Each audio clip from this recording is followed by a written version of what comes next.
everybody. It's been a great morning and afternoon so far of our first AnVIL Community Conference. From the outreach team, we've been organizing these CoFest sessions that we're planning to have today in the afternoon and tomorrow afternoon. So CoFest is a collaboration fest. So this is really meant to kind of pull people together into various topics. It's a little bit of a hackathon kind of inspired event where we'll get folks together, do a little bit of hands-on work, and do some brainstorming.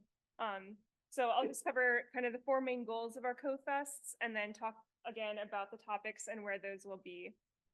So the four main goals are to build community, to make useful forward progress on a topic, to identify opportunities and boundaries or limitations of the topic, and to contribute to open science. So each session is going to have a scientific lead that's going to walk through their topics, and then we'll also have an outreach coordinator that's going to help us to, for the final report out tomorrow, kind of guide us towards accomplishing some of these goals. So going into the topics, we have the deploying, training, and interpreting deep learning models for regulatory genomics at AnVIL. That's going to be in this room here, Bush Hall. And that's also going to be the session that is supported for virtual participants as well. So if you're interested in that session, you can stay here. Let's regroup here at around 4:45. We'll do a quick kind of recap of the sessions before we break for the day. Thanks, everybody. Just getting an idea of like how much people know about the AnVIL workflows and the tutorial books that are available in AnVIL, and also like feel for how much people know for doing machine learning, and then we'll try to have people set up like their own clone of this workspace so that like people can run the workflows and also like do some different notebooks.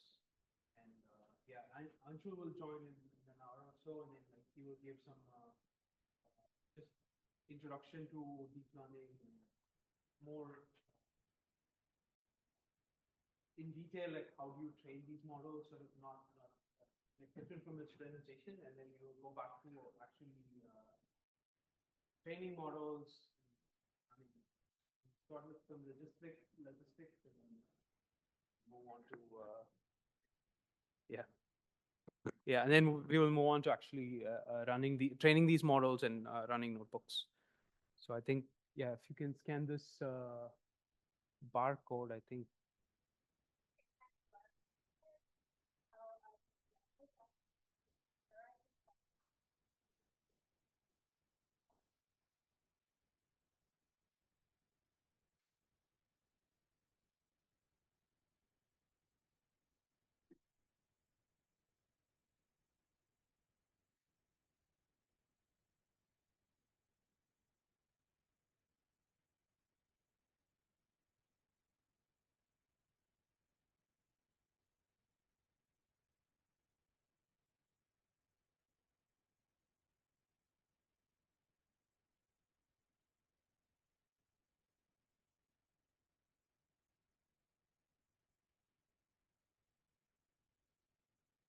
Yeah, and just by show of hands, like, could people tell me like how many have run workflows in AnVIL?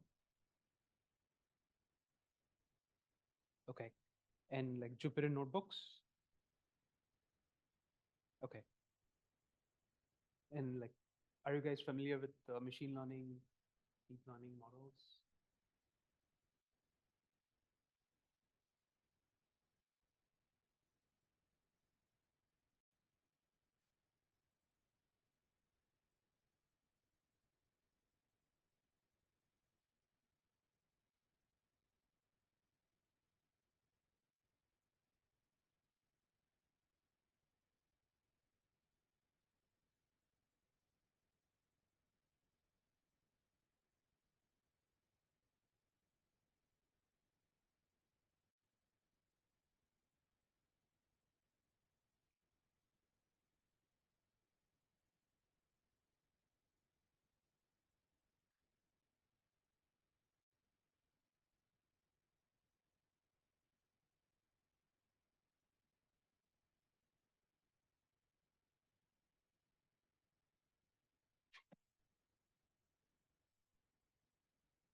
Yeah. Cool, thanks.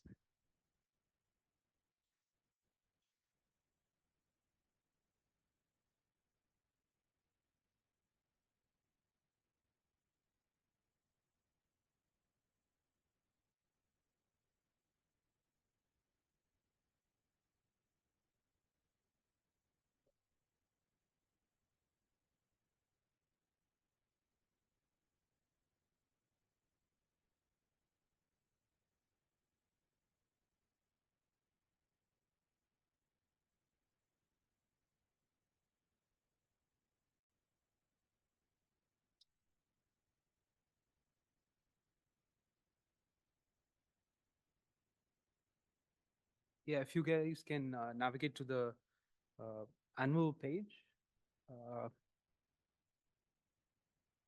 like login, and then if you go to workspaces, you should see this BPNet workspace. Hamburger menu on top left, and then the workspaces button will be listed in the space.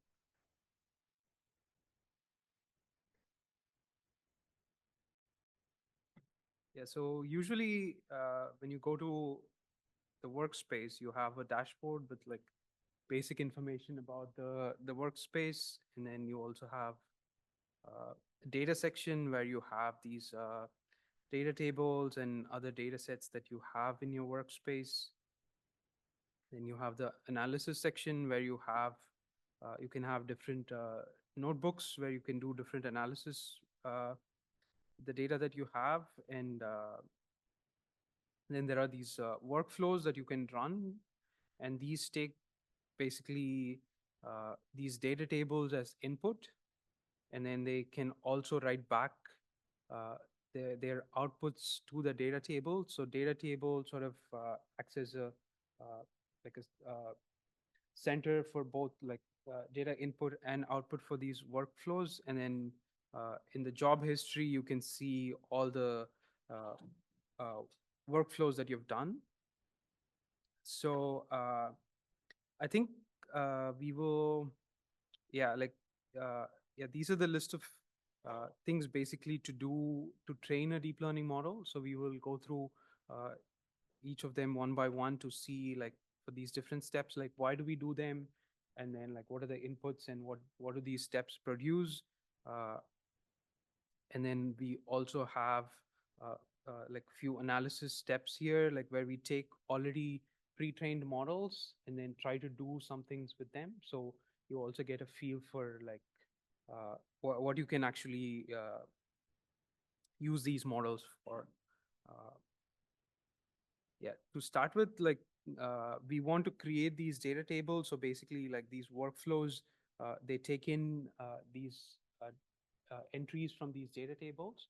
So for example, here, if we go to this annual run, uh, so these could be like files that you get from some other source or like your own file. So basically, like if you're doing a genomic, like some functional genomics experiment, the pipeline gives you like FASTQ files, right? Like that's the thing that you get out of the sequencer, and then you would align these FASTQ files to the genome to get BAM files. So our pipeline, it takes in BAM files, and then it produces these bigwig tracks. Basically, like it just counts like for each position how many reads are aligned to that position. So you get like how much, for example, if it's a ChIP-seq data, it tells you like how much binding is happening in that region, but also like per base, like what's the shape of that binding. Our models take in both of those into account during prediction. So that's why we try to create this base resolution profile. And then we also take in peak calls, basically like where these transcription factors are binding. So the models are trained on these peak regions, and then we also try to, so these are the, like basically you need a BAM file and then bed file, right? So these things you generally get out of your general ChIP-seq or ATAC-seq analysis pipeline. Just by doing alignment, you will get BAM file and a bed file. So you could start with your own files that you have. So, I mean, for now, let's just try to create this table and then like upload it to AnVIL so that you can get to see, like if you have your own data, like what will you do, right? Like, so you could, I mean, I think you could download this table basically, and then try to re-upload it.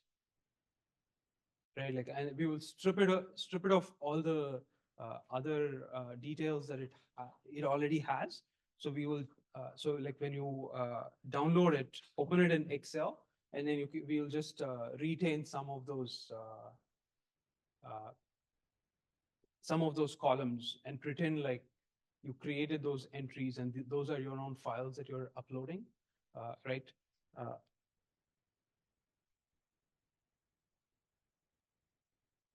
So let's download this TSV.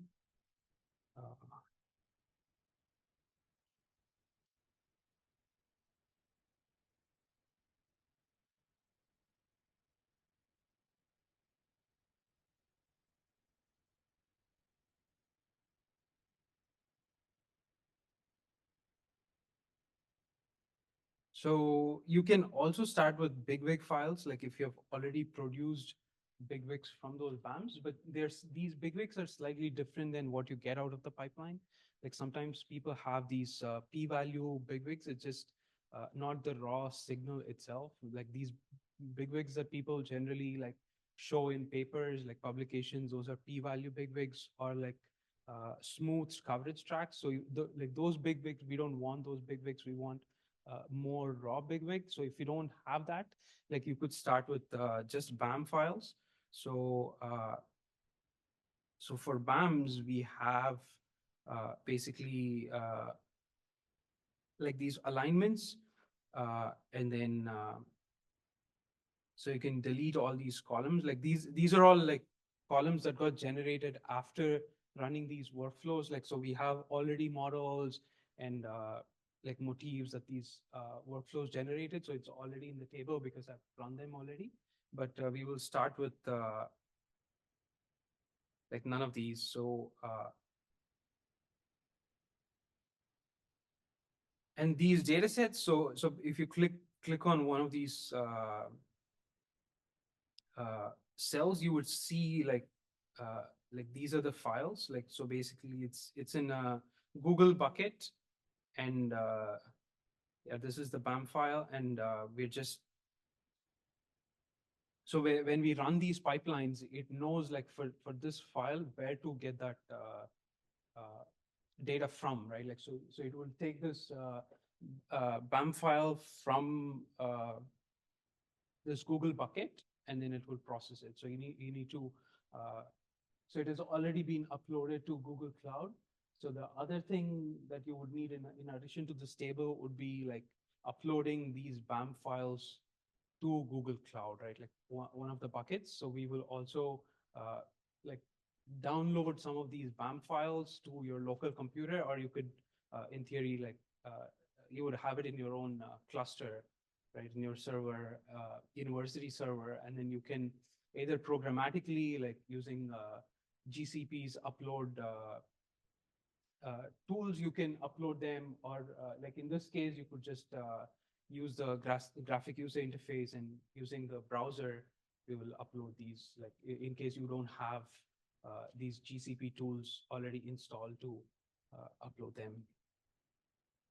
So we should keep the control alignment bands. Are there any other columns? Yeah, so all the columns with BAMs. So basically, it will be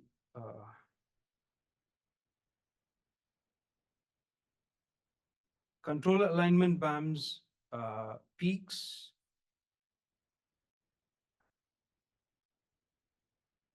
Yeah, unfiltered and filtered control alignment BAMs. I will explain like why there are 4 BAM files.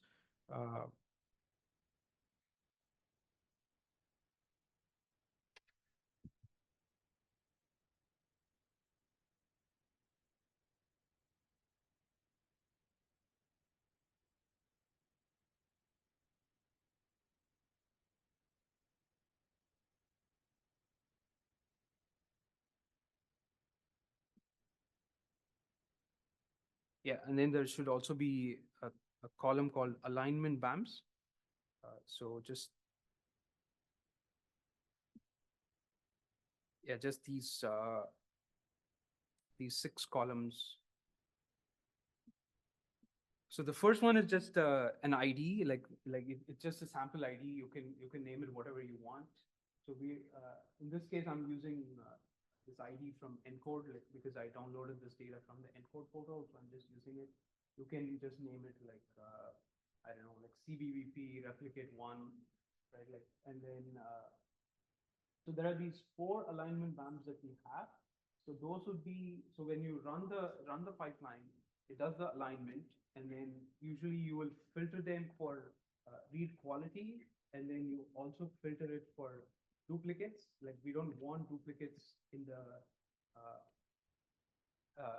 duplicates is just a PCR duplicate, right? Like it doesn't have any information.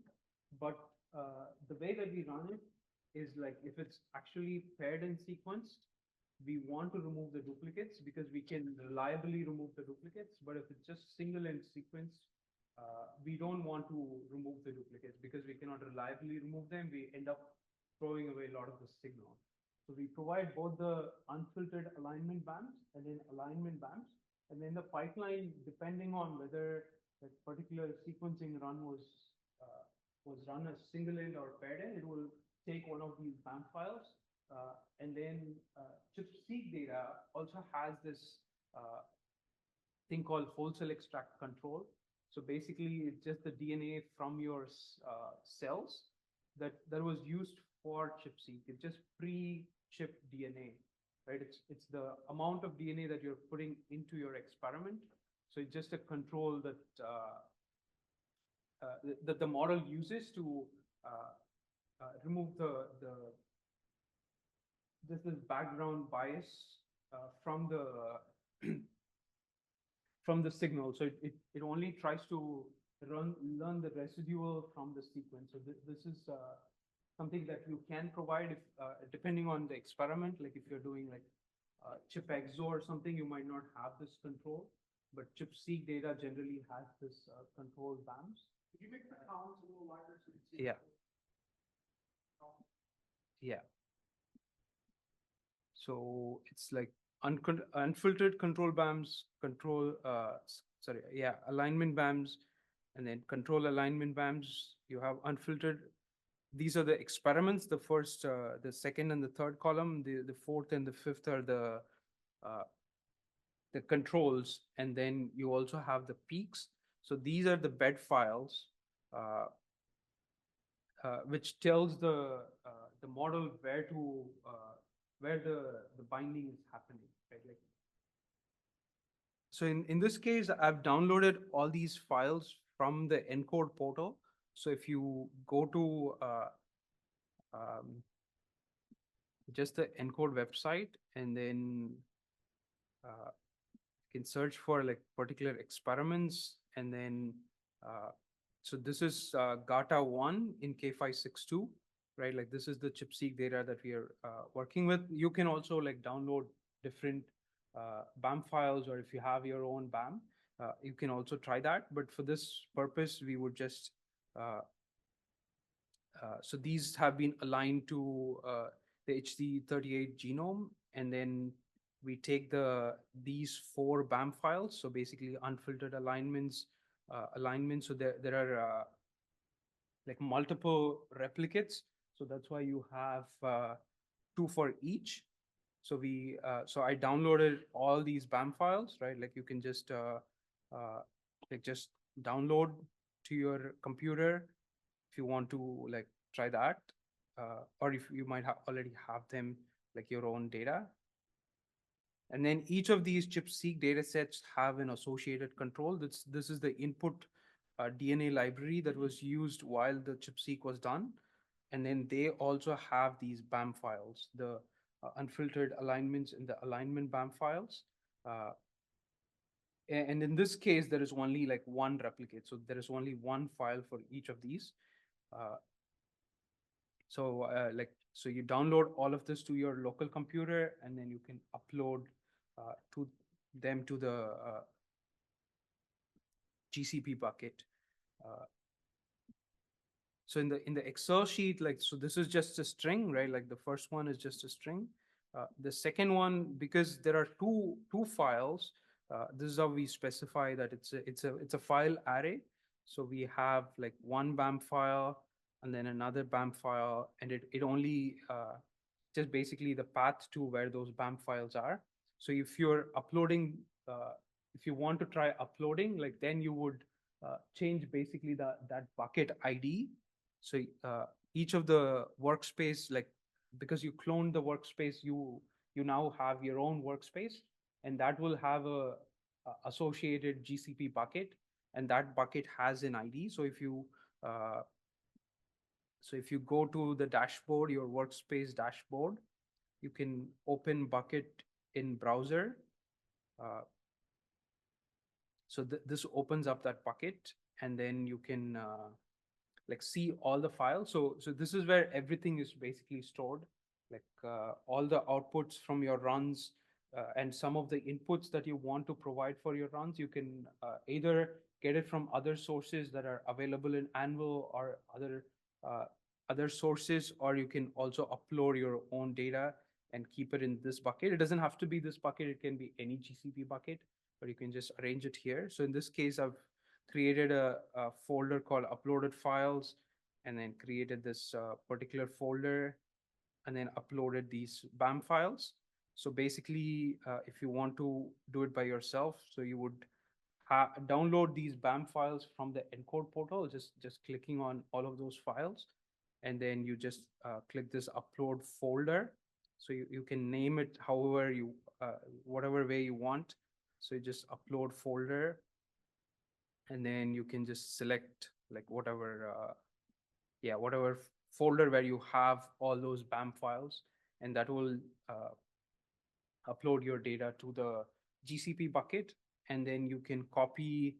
So if you click on them, then it gives you the actual location of where the BAM file is, basically the bucket ID, the folders, and then the name of the file. So you copy the location of the file, and then you would put it in the spreadsheet. Of course, like you can do all of this programmatically if you're doing lots of uploads. So you will have like bunch of your folders with bunch of BAM files for all these different experiments, and then you use the GCP. There is this rsync function that you can use to like take everything in your local server, update it, put it in the bucket associated with your workspace. So and like you can name them nicely, right? So you can populate this spreadsheet programmatically. So this is just like we are just doing it to get a feel for how to create them. So and for each of these cells, you just put in the corresponding BAM file, and then we also I also downloaded this bed file, like also from the ENCODE portal, and then also uploaded this file. So if you have this table ready, like just with these columns, and then in this case, there is also the number of peaks. It doesn't matter. You can have additional metadata associated with your experiment if you want to do some analysis later. right? Like if you have like thousands of runs, you can see like how is the performance, how is my model getting trained for this like CDCF versus in this cell type versus like you can do all those meta-analysis. So having additional columns would allow you to later do whatever you want, but those are not going into as an input to the pipeline. It's just to like have additional information about the yeah. So if you go to data and then you can click on import data and then you will do upload TSV and then click select TSV and then you can select on the TSV and it will upload it. And the so the way to name the first column has to start with entity colon, and then it will end with underscore ID. And then these ones have to be unique, right? So it can be just sample 1, 2, 3, 4, 5, and then whatever. And then, but the name of this column has to start with entity colon and then end with underscore ID. When you upload this this TSV file, it will create a data table called AnVIL run underscore experiment. So this will be the name of your table. Like that's how I have this table, and then it will populate the table with all the with all the columns and rows in your table that you're uploading. Yeah. So on the Excel sheet, should I align the columns as per what you have given, or would AnVIL take care of the heads? It doesn't matter like how you like how the rows are arranged. Strip is just the head, right? No, the first column has to be this. Yes, and after those, it doesn't matter what order. Yeah, it doesn't matter. So I only have read access to your workspace, so I guess I'd have to click clone it Yeah, and yeah, then upload.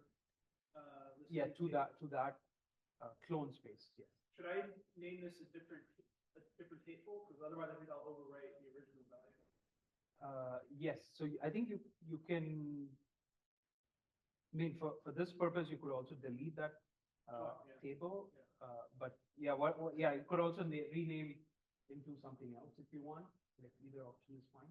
But if you have another table already and you upload this, it will override it. Or if you sometimes that's also like you start with some set of runs and then you just want to append, right? So it will do that just based on the first column. So that's why it has to be unique. If you already have another entry in that table, it will override that row. But if you want to add additional data sets to analyze, I mean, it will be like a different sample, right? So you will have a different name, so it will just append that to this table. Yeah. Yeah, since we only have read access, can you show us how to clone the workspace? Yes. Oh, sorry. So if you go to your workspace, and then you go to this BPNet workspace, and then you click on this 3 dotted lines, and then you click on clone.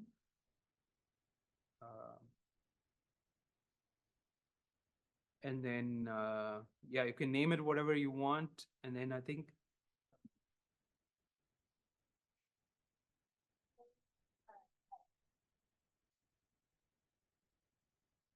and then you can select the billing project. I think you should be able to see the AnVIL billing project. What's the name of the project? AnVIL CoFest, DL Red. ACC2024 CoFest DL Ray. So that's the billing project we have set up for. Got it. Did everybody get that? There's a special billing account. And then when it creates this workspace, like this is when it actually creates the GCP bucket. And then there are costs associated with moving your data from like one region to another. You could also have a bucket that's multi-region. So like it's it's cheaper to have it multi-region if you're going to actually be running your stuff across the, I don't know, across the US or something. But technically, if your data is one location and your analysis runs are also happening in the same location, it'll be faster. But yeah, like for normal size data sets and analysis, like it doesn't really matter. Yeah, you can just go with default and then just clone workspace.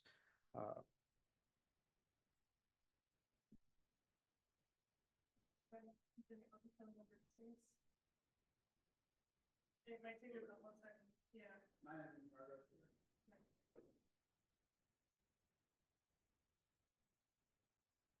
Yeah, we'll just wait for everybody to. Okay. Oh, I don't know if the other table is quite big. So in that workspace, there are 2 tables. Like one of them, so these are basically all our encode TF data sets, like and their output. So that yeah, just the table itself is big. I don't know if that's why it's taking some time for it to clone. I don't know. Took me maybe a minute to clone, but it did. Mm-hmm.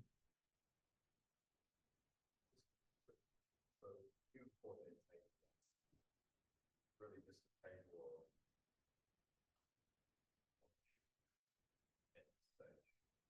what is the No, it just paths to where those objects are, where those files are supposed to be.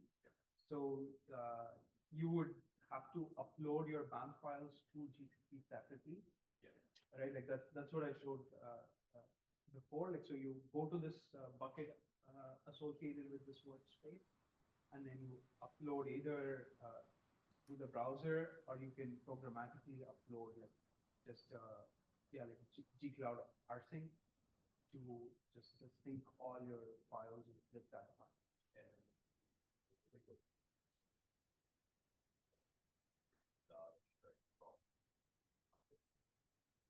Yeah. Yeah. So when you run these workflows, they create a virtual machine, and then like AnVIL takes care of like moving that data from the bucket to your particular instance, and so that like that machine has access to that file, and then it will also provide the local link of that file to your workflow. So it knows like it moves the file, and then wherever it moved it inside your virtual machine, it will give that to your workflow. So it can just pretend to be like directly accessing from.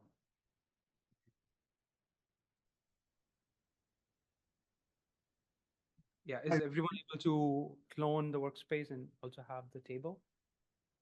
Yeah. Vivek, Yeah, can you hear me? Sorry. Can you hear me, Vivek? Yeah, yes, Anshul. Okay, I'm here. Just you can continue. Just let me know when you want me to do the lecture. Yeah, so we will just finish this setting up the table portion. So Okay. just yeah, and then we can switch to your section. Okay. Okay. Just let me know. I'll just mute myself. When you're ready, let me know. Yeah, cool. Sounds good.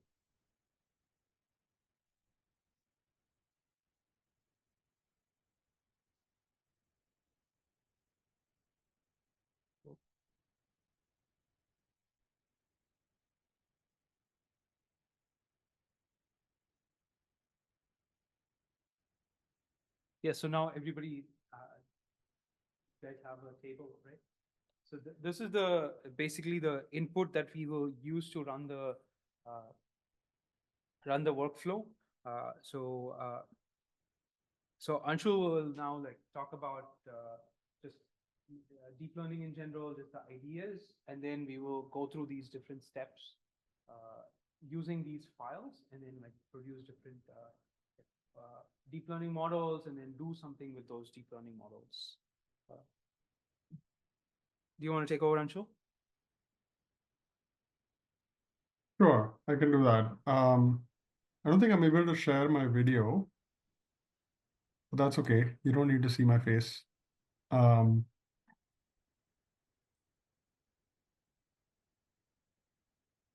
okay, 1 second. How do I stop share? Maybe it's already stopped. Oh, it's just coming from here, right? There's a camera that's, yeah, can you get the guy? Okay. Yeah, I think. Okay, we're all set. Okay, Anshul, go ahead. Okay, great. Before we jump in, my talk was pretty high level during the keynote. So I thought it'd be useful to just give a bit of a primer on, the basics of deep learning. And maybe to start with, I can't actually see the audience, but I just wanted to get, maybe somebody can come to the mic and just let me know who raises their hands when I ask this question. So how many people are in the audience? So there's, I don't know, a dozen or so in the audience? Okay. How many of you are familiar with, ChIP-seq and ATAC-seq data? Like Most, have done something with it? yeah, I'd say most everyone is familiar. Okay, great. And then how many of you have taken a basic class in machine learning? 6, 7? Okay, and how many of you have actually trained deep learning models before?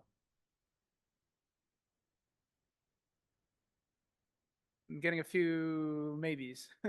Okay, good. All right, good. Then this will hopefully be at the right level for everybody. And this let's keep this interactive. So like this is not like a talk. It's more like a like a tutorial lecture kind of thing. So stop me anytime you don't understand something or you need clarification. Just put your hand up and then somebody just yell in the mic because I can't see you.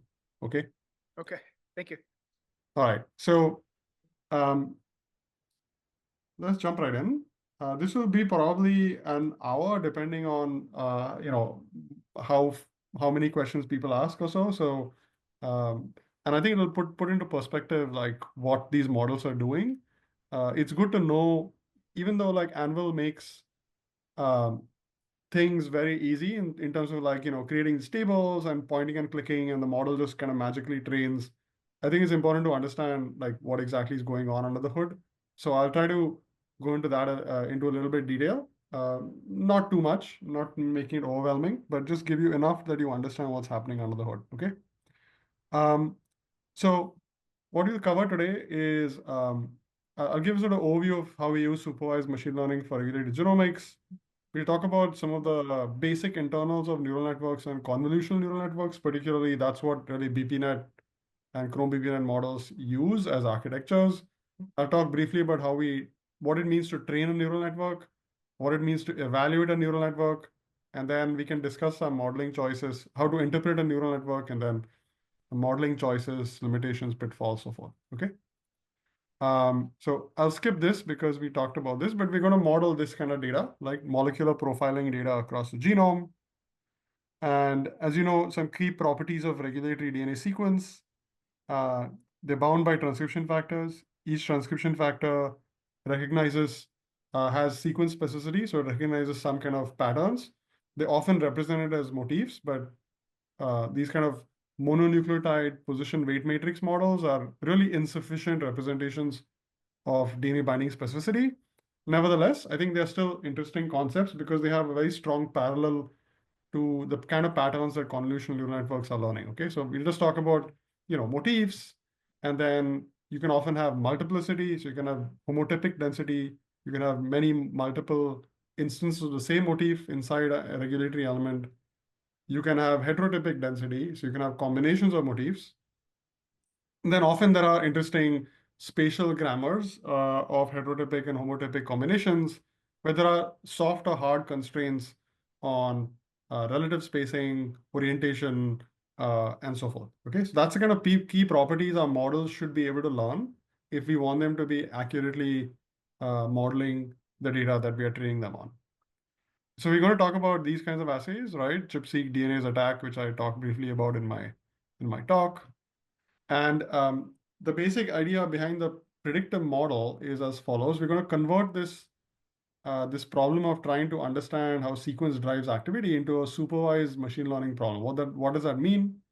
An experiment that we perform gives us a readout across the entire genome, right? So if our genome is large, which often, I mean, for mammalian genomes, they are pretty large, 3 billion base pairs, then we actually have a really interesting large data set of data, because you can think of the genome as a long sequence. You can chunk it into bins of various resolution. Let's say in this case, we're looking at bins of size, 2000 base pairs, right?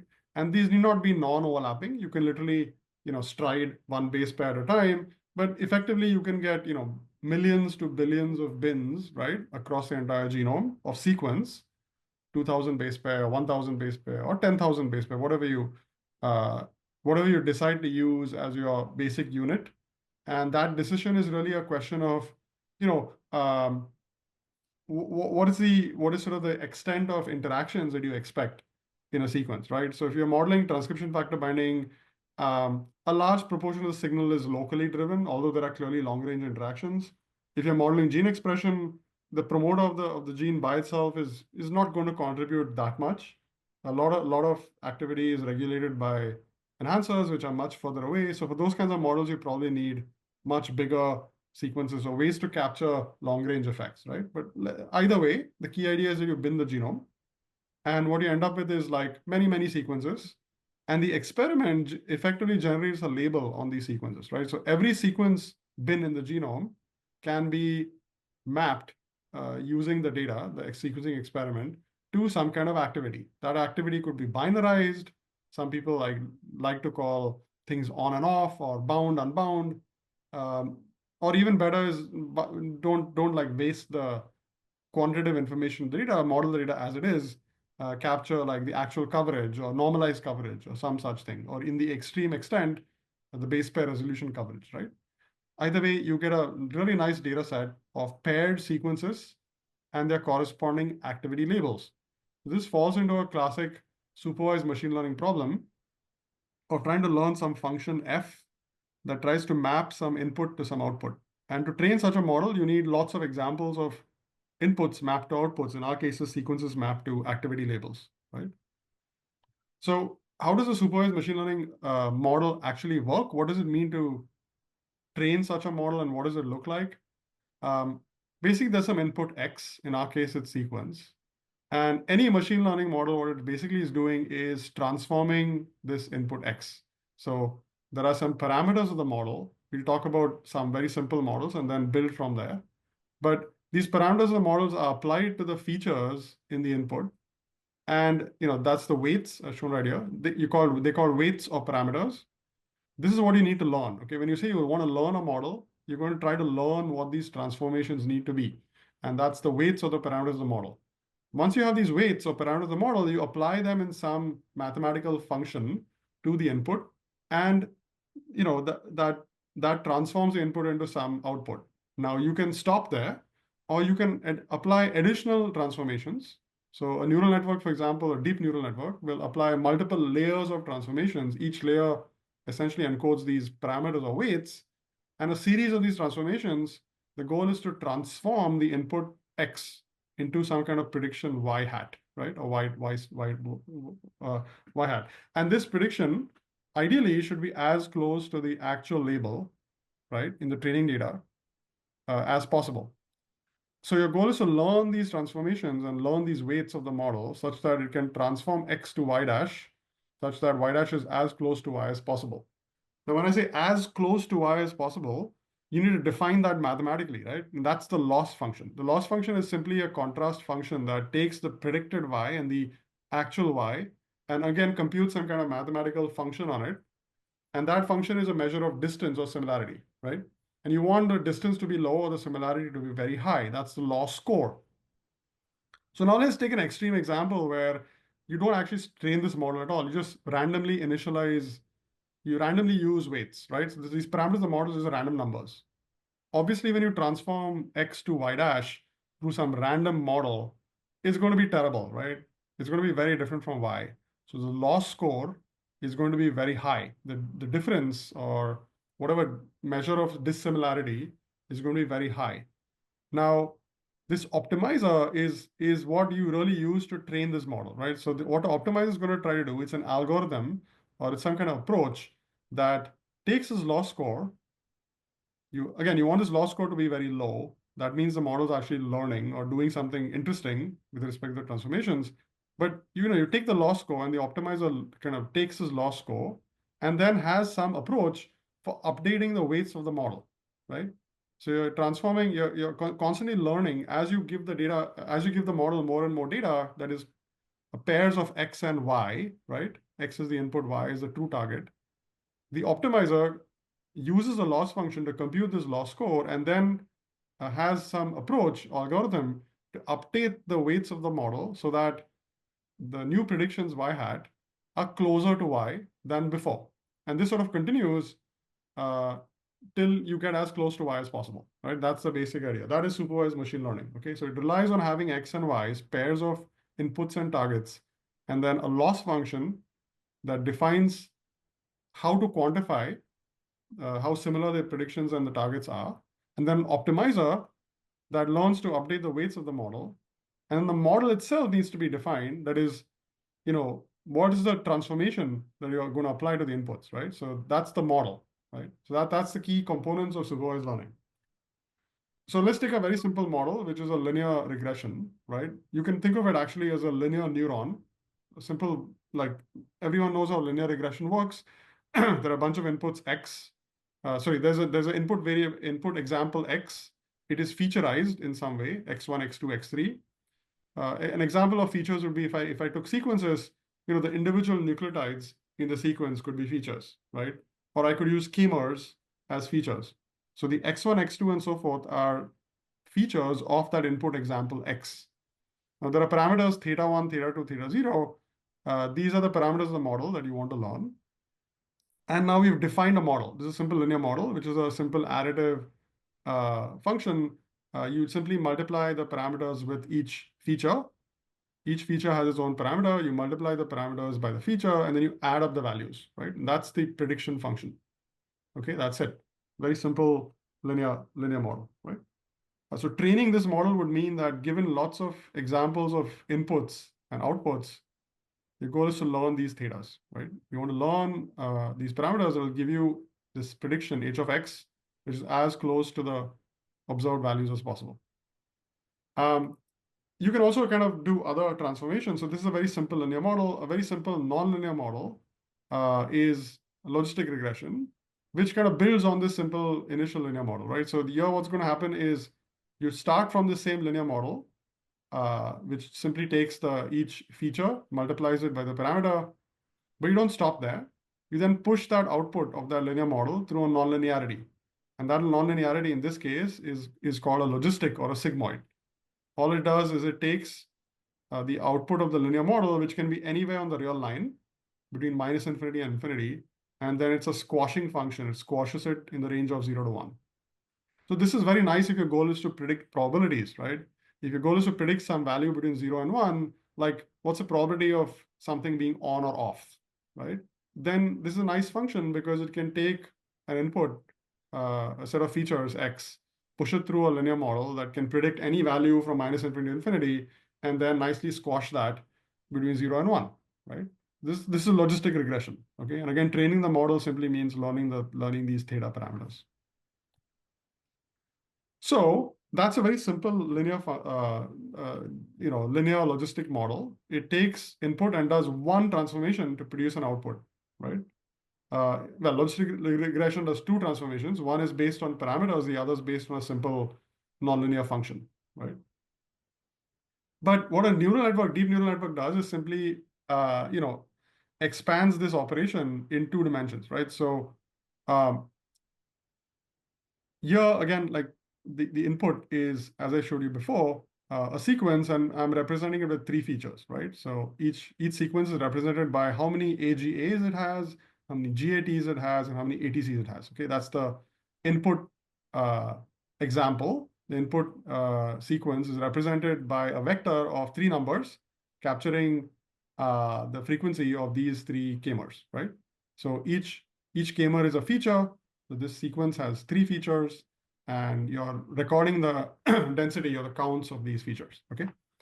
Now, let's just take one of these circles right here. We see these edges being drawn to that circle. Basically, this is a simple linear model. Each circle here is a separate linear model. What it is doing is it's operating on the same three features as we saw here before, right? Two features or three features, but it is learning different thetas, okay? So each of these edges represents a parameter, theta. And the key idea is that each of these linear models, they're stacked together, right, as the first layer. And each of these linear models are operating on the same input, but are going to produce different outputs because they hopefully, or we'll train them, so they learn different parameters. So what that's allowing you to do is take the input and transform it in 4 different ways to produce 4 different outputs, right? But rather than just one output, which a single linear model would do, you're getting now 4 different outputs.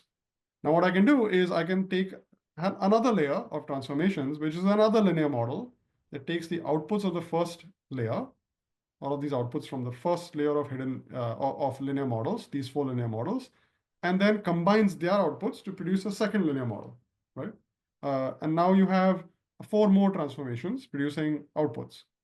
And then the last layer can be again a linear model or a logistic model that takes the outputs of the last layer and combines it to produce an output. So if I erased, these hidden layers, right, I would get a simple linear logistic regression model. So a deep neural network with 0 hidden layers is basically either a linear regression model or some kind of generalized linear model, right? As soon as I add some hidden layers which perform additional transformations, and each hidden layer is sort of a collection of linear models or linear models followed by some nonlinearity, nonlinear transformation, I basically can create a deep neural network, okay? So how many parameters does this neural network have? Can somebody tell me? 32. 32? It's actually 41. So the reason is because, let's just go back here. There's actually this additional parameter, theta 0, which is like a bias term, right? So what this is happening is there are some parameters that you actually multiply each of the inputs with, but there's just an offset term as well. And the offset is good because it allows you to kind of learn these offsets, right? So whenever you see these kind of pictures of neurons with edges going to them, there's actually one additional parameter which is not shown in the figure, and that's the offset, also called the bias, okay, of the model. So that's the reason you have basically, 4 times 3 times 4 times plus 4 times 4, right? Plus 4 times 1, plus 9 additional bias terms, right? 1, 2, 3, 4, 5, 6, 7, 8, 9. Okay? And that gives you 41 terms. Okay, so 41, but this neural network has 41 parameters. A bunch of them are actually going to operate on the inputs, and then there are a bunch of offset terms for each of the hidden neurons. Does that make sense? Yes. So, now here are some fancy words that you'll often hear with neural networks. When somebody says, what is the architecture of the neural network? It is basically this design, okay? So like, it's in your choice, you make a choice of how many hidden layers you want. In this case, I picked 2 hidden layers, but I could have easily added 5 or 10 or 100 or 10,000, right? That's a choice you make. How many neurons per layer? Should I have 4? Should I have 10? Should I have 300? That's a choice you make. And then what types of activations to use, right? I'll talk about this in a second. Those are the nonlinear, transformations that you perform at the output of each neuron, right? Those are all options you can choose, and that's referred to as the hyperparameters of the model. So these are choices you make before you train the model. And so how do you pick these hyperparameters? We'll talk about that in a second as well. But you also pick them by, seeing what kind of options, what kind of hyperparameter choices give rise to the best performance as measured by the loss function, right? The best performance means how similar the predictions are to the actual data. Okay. So here are some kinds of nonlinear activations. We talked about the logistic, which is a sigmoid. That's quite nice because it helps you convert things, outputs from whatever transformation, right? Linear model or whatever, which is on an infinite scale, to a very well-defined scale, 0 to 1. So very nice if you want to like transform things into into probabilities and things like that. There's a tan H, which is a different kind of function.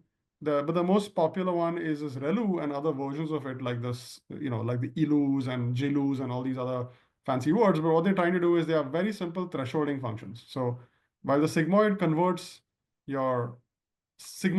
its input to a output between 0 and 1, a ReLU is very simple. It simply thresholds at 0. So if your values are less than 0, then it predicts 0. If your models are greater than 0, it keeps the value exactly as it is.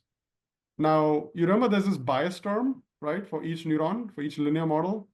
So depending on what the bias term is, let's just go back here. This theta 0 basically acts like a threshold, right? So if theta 0 is 0, then the ReLU will basically use 0 as a reference to threshold, right? If theta 0 is some large positive value, then the threshold would have changed, right? The ReLU would effectively be thresholding on some different threshold, right? So the bias term, or that theta 0, right? The parameter that doesn't operate on any of the input features effectively acts like an offset, allowing you to learn a threshold for the ReLU, right? At what value should I say, oh, the value I'm gonna clamp it to 0 versus keep it as the same, right? So ReLU is a very simple nonlinear thresholding function, and this sort of ILUs and JILUs and CILUs are basically soft versions of them, okay? Rather than kind of having a hard discontinuous threshold, you can see kind of the soft plus is kind of a softer version, right? That's about it, okay? These are like the main nonlinearities that neural networks use, which means that I can place these nonlinearities at the output of each of these linear neurons, thereby creating a very complex nonlinear network that can learn combinations of features and then learn to threshold them in various ways, and then combine those thresholded functions into more complex thresholded functions. You can learn very, very complex functions by combining simple linear planes with complex nonlinearities, right? That's basically a neural network, okay? So let's see how we can use this idea to build a neural network that can operate on sequences to learn motifs and syntax and so forth to predict if that sequence is active or not, or bound or not, or inactive or not, whatever. It's a binary output, okay, in this case. But it's very simple output. We'll later on see how we can transform that to make it more complicated, okay? Is it okay so far? Is my pace too slow or too fast? Am I talking things that you already know very well? We're getting thumbs up. Okay, all right. All right, great. So let's take the sequence, and now we want to somehow build a neural network that can do all this cool stuff, right? Learn motifs, learn combinations of motifs, spacing, all of this stuff. But in the end, it should be able to take a sequence and somehow transform it into one number. So how do we do that? So let's start off with this basic idea of encoding the sequence. So how do you represent the sequence? Well, a simple way to represent it is through what is called a one-hot encoding, right? So one-hot encoding is basically you take the sequence and you convert it into a matrix of 4 rows. Each row corresponds to a nucleotide, a base, ACGT, and the columns correspond to positions. And it's a simple binary matrix that tells you which base is present at which position. So you can see, right? It's very simple. C is right here, G is right here, A is right here, T is right here, so forth, right? So it's a classic binary matrix, okay? It's a matrix of length L with 4 channels, okay? You'll often hear the word channel. These are 4 channels, ACGT. If this were an image, right, it would be a 2-dimensional matrix, but it would have additional channels. So technically, it's actually a 3-dimensional matrix, because you would have 2 dimensions of X and Y coordinates for an image, and then you'd have RGB, right? Red, green, blue, corresponding to sort of the 3 main features, right, of each pixel. So here it's actually a sequence, but you have these 4 channels capturing the 4 possible features or versions of each position, right? ACGT. This could be more, like if the protein sequence, you would have 20 channels, right? Sorry, 20 channels, whatever it is. You could add more things if you wanted. Like if you have methylation data, you could say, oh, you know what? let me add a methylated C and an unmethylated C, right? So you can do all these kinds of cool things, okay? You can kind of expand your sequence and make it into a numeric representation of one-hot encoding. Now let's just see what happens if I build this kind of just take this neuron and shove it on top of this sequence, but my neuron is going to do a more local operation. This neuron is connected to all 4 positions, all 5 positions, the first 5 positions. And when I draw these connections, actually, it's not just 5 connections, it's actually 5 times 4, okay? So what the neuron is going to do is look at every base at every position in the one-hot encoding. Each of these is an input xi, x1, x2, x3, x4, and so forth, right? As we showed in the previous linear model. And so this neuron technically has 5 times 4, 20 edges, right? 20 parameters, okay? Each parameter is going to operate on one of these entries in the one-hot encoded matrix, right? So it's a local neuron. The neuron doesn't see the whole sequence. It just sees a piece of the sequence, okay? So let's just open this out again. What does a neuron do? A linear neuron, it just takes the inputs X and a bias B, and then it multiplies it by these weights and then sums them up, right? So in this case, we have 20 binary inputs, and then we'll have 20 weights, right? Actually 21 weights, right? So 20 weights corresponding to the 20 inputs, and then a bias term, right? An additional offset, okay? So we can visualize these weights in the same way as we visualize the inputs, right? So the inputs are not just a vector of 20, they are a matrix of 5 by 4. So we can visualize the weights exactly that way, where each of these weights will be multiplied by each of these values. Now, remember the goal of training this model is to learn the weights, but let's for now just take an example of we already have somehow magically learned the weights, okay? So we have the values already, or we just randomly initialize them to some values, okay? So these are the values, positive and negative numbers. These are the weights that will be multiplied by the input to create an output Z, right?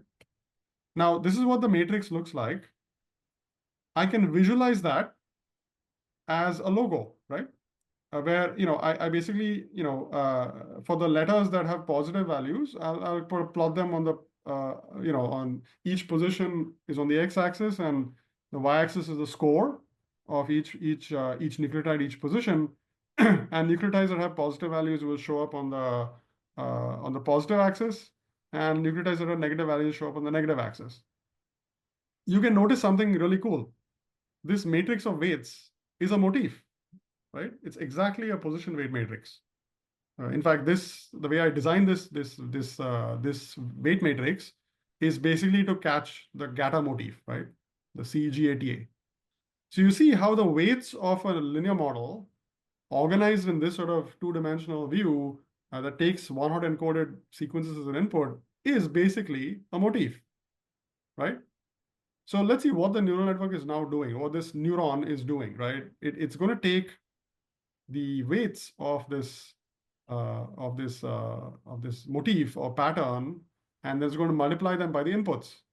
What it's basically doing is selecting each base that is present at each position and only combining the weights of those positions, right? So in this case, what it's going to do is, oh, there's a C right here. So I'll take 0.5, 3.7, 3.7, 3.7, 3.7. So it gives you a nice, strong, positive value of 11.6. What does that actually mean? Now look at the input sequence. It's CGATA, right? And this pattern, this weight matrix, is basically biased towards detecting, like it's giving strong positive weights to something that very much looks like CGATA. It's probabilistic, right? It's not an exact pattern. It's weighting positions. But this makes sense because the input sequence is CGATA. And when you effectively dot product it with this matrix, which is also basically trying to capture CGATA-like sequences, this operation, this linear operation, produces a very nice, strong value, telling you that this piece of the sequence is a very nice match to the pattern encoded by the weights of this neuron, right?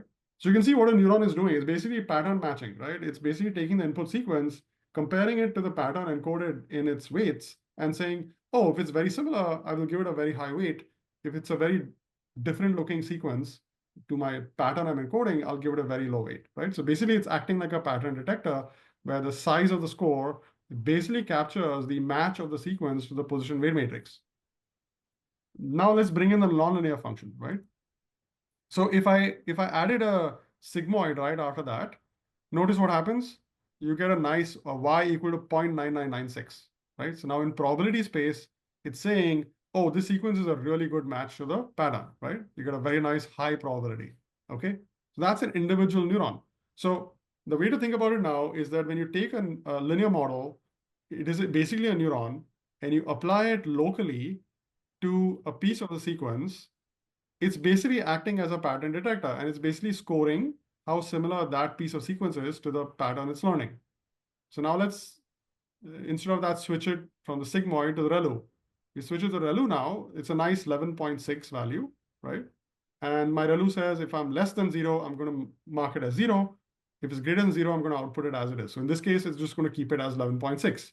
If instead, this input sequence was a very bad match to the pattern, and you had all these negative values adding up, you might have got a very negative score, in which case the ReLU will say, I negate this pattern, right? I just say that this position is a very bad match.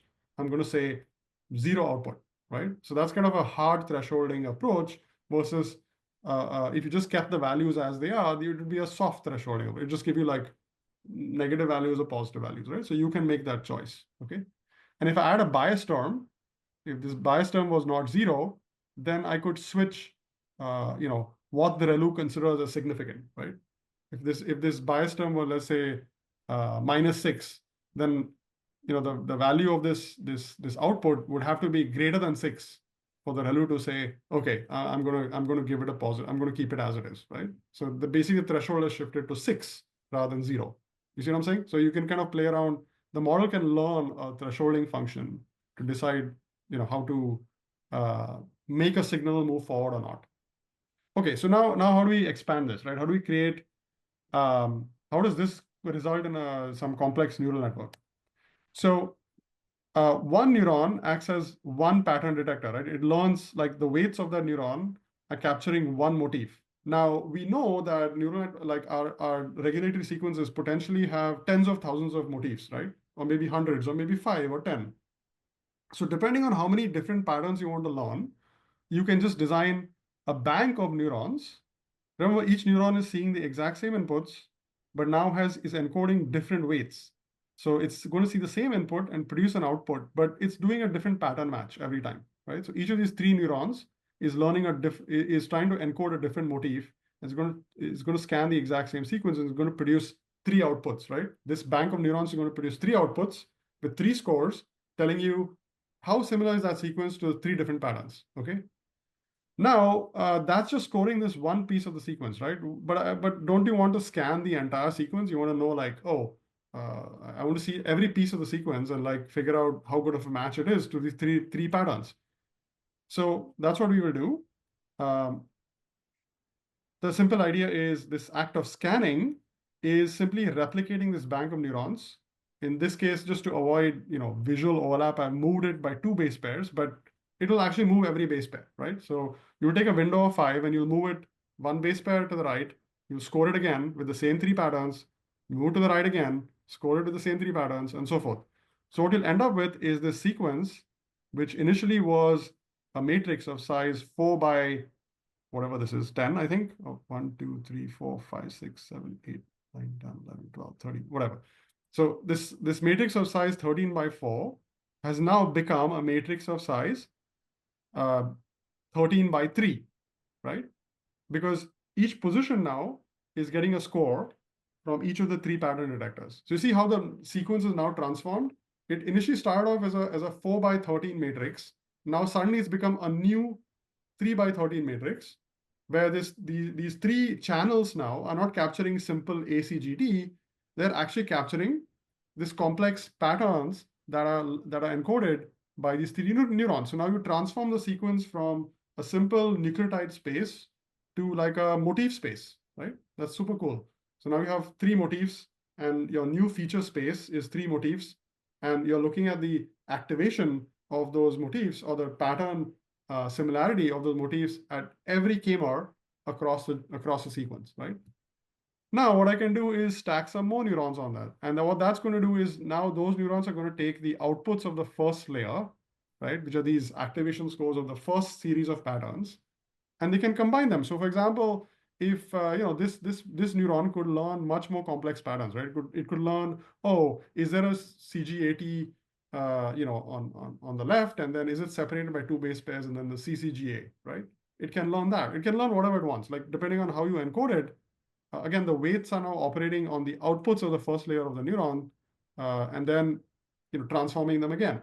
And as I add more and more layers, you can see how my sequence, which was originally in this very simple ACGT space, is now being transformed and being sort of projected into this much more complex, higher dimensional space where the features are capturing initially motifs and then combinations of motifs and then higher order combination motifs and so forth. And each time you go up the layers, the neural network is seeing more and more of the sequence. So for example, this neuron, although it's just seeing 3 inputs, each of these 3 inputs are seeing, you can see a much bigger chunk of the sequence. Just trace the arrows, right? This one goes to these 3 neurons, but these 3 neurons can see all the way from ear to ear, right? So you can see how this neuron is basically learning a pattern, a longer pattern, and can capture much more complex, longer patterns, right? So as you add more layers, the visibility of the neurons over the span of sequence increases, right? And you can learn more and more complex patterns. Now, the last layer of the model would have learned some super complex patterns and encoded this entire sequence into that space of super complex patterns. And then all you can do is your last layer can be a linear model or a logistic model. If it's a linear model, it'll have weights on those super complex patterns and their activations, and then transform that into a single score saying on, like very on or very off, right? Some real valued score. Or I could push that through a sigmoid or logistic and predict a binary value. So that's it. That's a convolutional neural network. Convolution simply means scanning. And each of these neurons, they're also called convolutional filters or pattern detectors. They are like local patterns that you repeat across the sequence, and they just score each bin of the sequence, and they keep transforming the sequence into higher dimensional vectors that keep getting transformed, right, through the layers until the last layer, which basically does a linear logistic regression. Okay, that's basically it. Not super complicated. It's actually very simple to understand if you break it down this way. Okay. Any questions on this? So for your motif detectors, here you're showing there are 3 artificial neurons. Yes. But I think if I understand correctly, you're going to train this one ChIP-seq experiment at a time. But yes. my belief is, maybe this is an incorrect belief, is like typically a transcription factor has like a single motif that it's searching for. I mean, you brought up the case that there could be artifacts in the data where the enzymes for ATAC-seq or whatnot are also detected. Yes. I guess the question is, would there ever be a need to train on multiple transcription factors at the same time so you could learn about multiple motifs and the interplay between transcription factors? Right. That's a great question. So I kind of showed in some of my slides, at the beginning in the talk, that even when you train on a single transcription factor, right, the model often learns multiple motifs and kind of this complex syntax. If you remember the FOXA2 and the HNF4 CEBP dance, right, that's coming from a single model trained on a single data set for one TF. The reason is because even if you're training on one TF, the actual occupancy score, right, coming from the ChIP-seq experiment, and in fact, the base pair resolution profiles are modulated by all of this complex syntax that involves more than one transcription factor. So even this assumption that each TF binds a single motif is in fact a very simplified assumption. So we often see that a single motif is insufficient to really capture a simple mononucleotide motif is insufficient to fully capture the affinity spectrum of even a single transcription factor by itself. And in vivo, there's all this stuff happening together, and the model is sufficiently powerful. Like if you add enough neurons, right? If instead of 3, I have 64, which is what the BPNet model has. There's 64 neurons in every layer. So it has, it has a lot of parameters, right? Much bigger than what I'm showing you here as a cartoon. It can learn a very nice repertoire of patterns which capture not only the recognition codes of individual TFs, but also like the combinatorial, syntax that other motifs of other TFs might be driving. Now, Mike is right that if you know that two TFs like to work together, you can train this model in a multitask fashion. I won't get into that today. There are some downsides of that approach, but if you know that two TFs are going to work together or three TFs are going to work together, you can train this model jointly on multiple transcription factors where, it's the same model. It has, instead of having one output head, it has n output heads. So those output heads in the model is the same for all these layers, right? The first, second, and third layer. But this last transformation, right, that predicts binding of TF1, those parameters are going to be different for TF1. Imagine having a replica of this on the right, which is going to capture TF2, and one that's capturing TF3. And so the model is going to simultaneously predict binding profiles of three TFs at the same time. Of course, for that, you do need ChIP-seq data for all three TFs. And you're going to train one model jointly on all three, such that the model takes the same sequence and predicts three outputs instead of one output. Okay, that's called a multitask model. And that can help in many cases when these TFs are working together or they have a lot of overlap of their peaks. But there are other cases where it can actually have downsides. I won't get into that today, but that's how you do it. Okay. Okay. Other questions in the room? All right. So there are other kinds of layers that these models will use. I'll just briefly go through one of them. It's called a pooling layer. And the pooling layer allows you to have some positional flexibility. Okay. So this is called a max pooling layer. It's very simple. All it's doing is taking the output of these two neurons and taking the maximum out of that.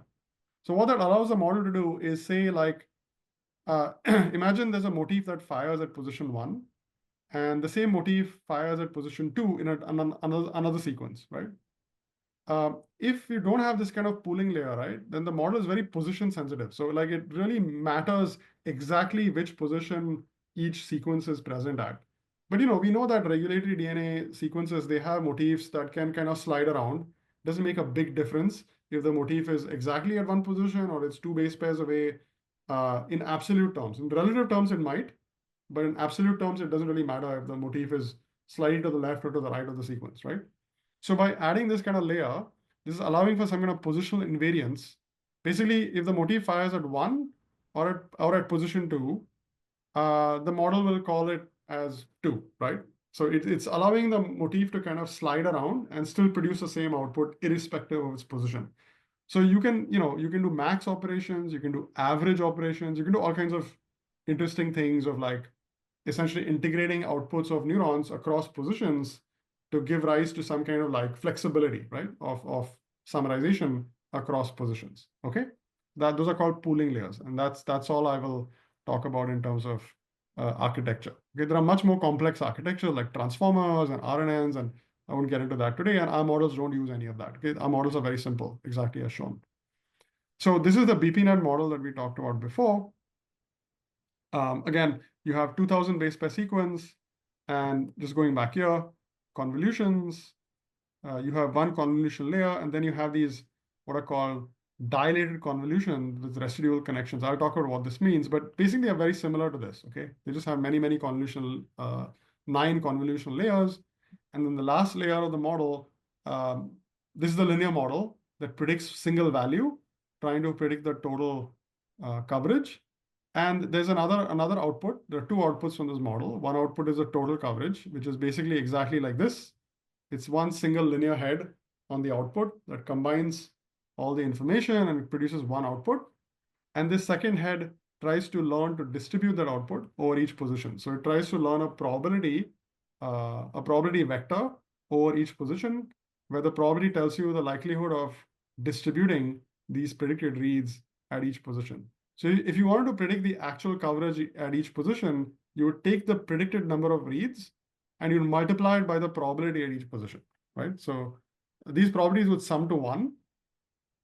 It literally is a distribution over the sequence. At each base, there's a probability, and those probabilities sum to 1. And your goal is to take the total counts, the total predicted coverage, and then learn to distribute it across the positions based on that distribution. So the model learns to predict this output counts and also learns to predict the probability at each position. Okay, that's the difference between this model and this model. It has a second head, which sort of learns to distribute those counts. Okay, that's about it. So very briefly, what are these dilated convolutions? So here's a simple convolutional architecture like I showed you before.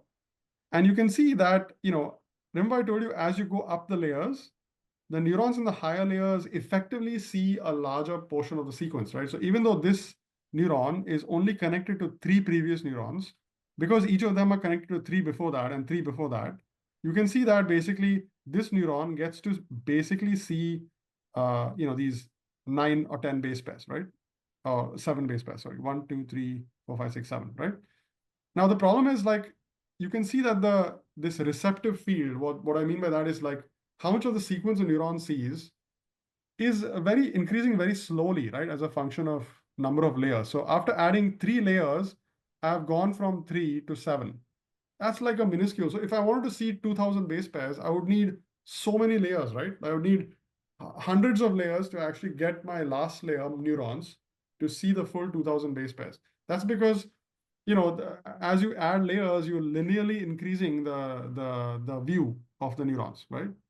Instead, you can do this kind of dilation approach where every layer skips a neuron, right? So now what you're seeing is, the first layer sees 3 consecutive positions, okay? The second layer now is not connected to consecutive neurons, but is connected to skip. It's going to skip this neuron and skip this neuron. And the next layer is going to skip any additional more neurons. So there's kind of this exponential increase in the receptive field. Now with 3 layers again, instead of looking at just 7 base pairs, this kind of architecture, this kind of connection scheme allows the same neuron in the 3rd layer to see much more of the sequence, right? That's called dilated convolutions. But because these are skipping, right, you potentially are missing information, you add these what are called skip connections. You have additional connections between layers. So each layer not only sees the previous layer, but it sees the layer before it as well. So it can kind of bypass information that this layer may have missed. And that allows you to build like a sparse model with few layers, which can see long sequences very rapidly without having to have a ton of layers with tons of parameters and so forth. So this allows you to learn compact models like our BBNet models. So when you go back here, remember I said there's a convolution layer here and then dilated convolutions. The first layer is a convolution layer that really connects to every base. These dilated layers then like basically start skipping neurons and thereby allowing within 9 layers the last layer of the neural network to see entire 2000 base pairs. Okay. Otherwise, you would have needed a much deeper model, which would be fully like have connections across the board, and that would require many, many more orders of magnitude parameters, which would make the model more difficult to learn with the limited amount of data we have. Okay, that's a trick.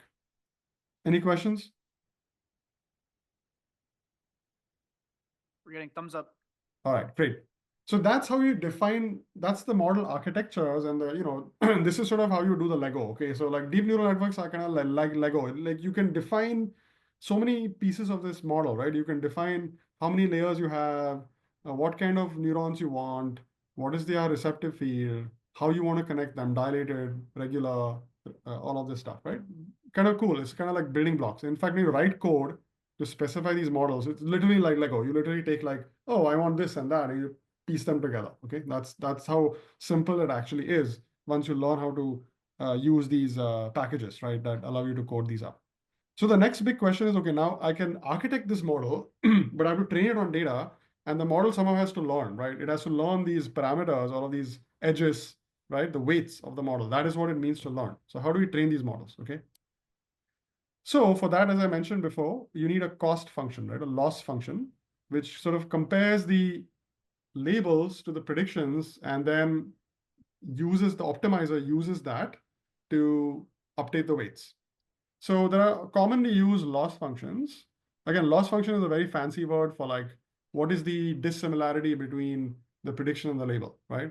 So for regression, where your goal is to predict some real valued number, like the coverage, you often will use the mean squared error, right? The mean squared error is basically simply taking the prediction, subtracting it from the actual label, squaring it. So you eliminate the sign effect, and then you sum over all the examples you're training on, right? So you want this kind of difference, the squared difference, to be as small as possible, right? Ideally, if they're identical, this loss will be 0, right, over all the examples. So this M is the number of training sequences you have across the entire genome, and you're summing the loss for each example over all the training sequences, okay? That's for like real valued numbers. For logistic loss, sorry, for binary predictions, where your goal is to predict these confidence values between 0 and 1, you have this logistic loss, which also basically is taking the prediction of the model, which in this case, h of x is some value between 0 and 1, takes a log of that, and multiplies it by the label, the true label, which could be 1 or 0. So it's basically like, you're taking the prediction of the model, you're taking the log of it, and then you are taking 1 minus the prediction of the model, taking the log of that, and multiplying it by 1 minus y, right? So you're basically, again, measuring a similarity between the label and the log of the prediction, right? You, again, want that to be as low as possible. I mean, you want this similarity to be as high as possible, but it's a loss function. That's why there's a negative sign idea, because this is actually a similarity, right? If this is high and this is high, it'll give you a high number, right? So that's good. Whereas this is like a discordance metric. So you keep this as it is because this is a loss function. Loss function is like a measure of dissimilarity. Because this is a similarity metric, you just put a negative sign and make it a loss function, okay? So for classification tasks, like something is on and off, or you want to predict probabilities, you typically often use a logistic loss function, which is the same loss that's used for logistic regression, okay? But the logistic regression is a 0-layer neural network, whereas this is a deep neural network, which is trying to predict binary values. The last layer of the network is a logistic regression, right? But there are previous hidden layers that do all these transformations, okay? Now, BBNet is more complicated because, as I mentioned before, it has 2 outputs, right? Let's just go back here. It has this single output, which in fact we can penalize, which we can evaluate using this mean squared error loss function, okay? That's what we use. But then it has this more complicated like output, which is like a probability distribution over each position, right? So now how do we compare the observed profile from the actual data with the predictions the model makes, right? Which is a vector of probabilities with sum to 1, okay? So for that, we use this multinomial probability distribution. So let's just talk about this briefly. I won't go too much into detail, but the multinomial probability distribution is a nice distribution that's used to often capture like this phenomenon of, if you have n objects, right? In this case, your n objects are your n reads, okay, that are falling on the 2000 base pairs. And you have, let's say, a bunch of baskets, okay? You have 1000 baskets. Each basket is a position in the sequence. And you're trying to distribute these n objects, these n reads, into these 1000 baskets, right? Each basket has a probability pi that you would actually be, finding an object in that basket, okay? And the basket could be a color. Often when you talk about multinomial distributions, you talk about, drawing different balls of different colors from a bag, right? There are n observed balls, and you want to like draw a series of, you have ki balls of different colors. In this case, you have ki reads, okay, at each position I in the sequence, okay? So you have observed reads at each position of the sequence, ki. You have n total reads, which is effectively sum of ki, right, over all positions. And your goal is to kind of learn this multinomial probability distribution that can learn to distribute these n reads across all the positions at that very specific value, right, ki.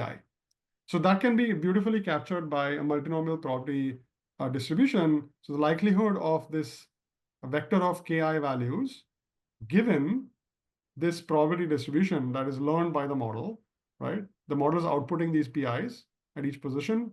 How compatible are the observed reads, ki, with these PIs given total number of reads, right? Total coverage. So this is essentially a loss function that computes how compatible the predictions of the model, the PIs, are with the actual observed KIs, the reads per position on each sequence, and the total number of reads, right? So if this probability is very high, it means, oh, this KIs were likely drawn from this distribution. The probability is very low, it means the KIs were likely not drawn from this distribution. And you want the model to learn PIs which are compatible with the KIs. That's the goal, right? So this is the likelihood of these KIs being compatible with these PIs. You can take the log likelihood, okay? Again, a large log likelihood would mean a very compatible distribution. And you want a loss function. Remember, loss function is the opposite of how similar things are. You just put a negative sign, okay? So that's it. It's a negative log likelihood of this multinomial distribution that captures the compatibility between the observed base pair resolution read counts at each position and the predictions of the model, okay? That's it. And then we take these two loss functions, one operating on the coverage, the mean squared error loss. This is the mean squared error loss. We combine it with this negative log likelihood for the multinomial, and we add a little lambda, which is simply weights this loss against this loss. And your goal is to minimize this entire joint loss.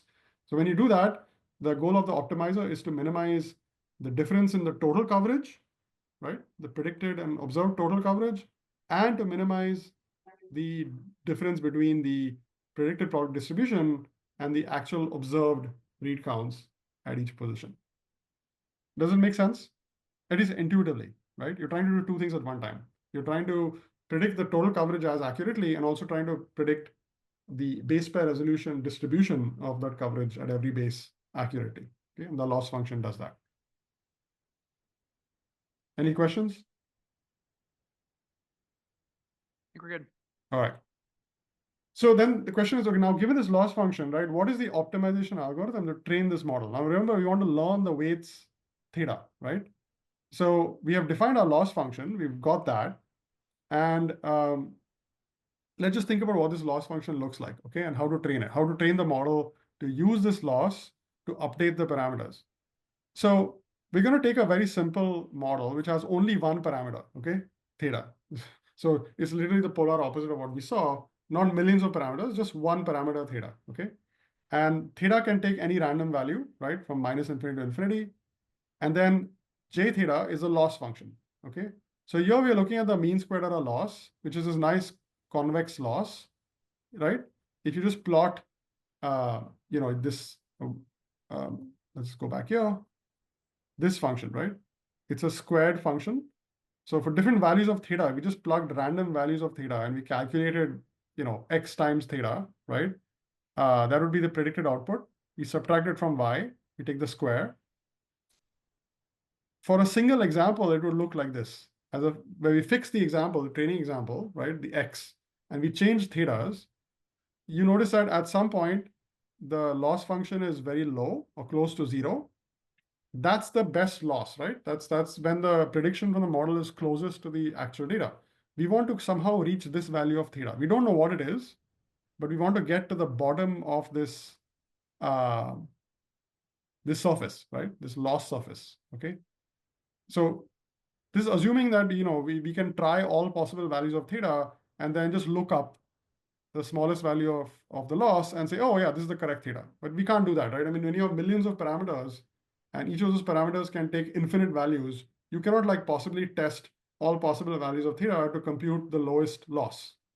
So what this optimization algorithm does is, because these loss functions kind of have this nice shape, convex loss, what you can do is you can start with any random value of theta. Let's just pick some random value of theta. So let's say this one, right?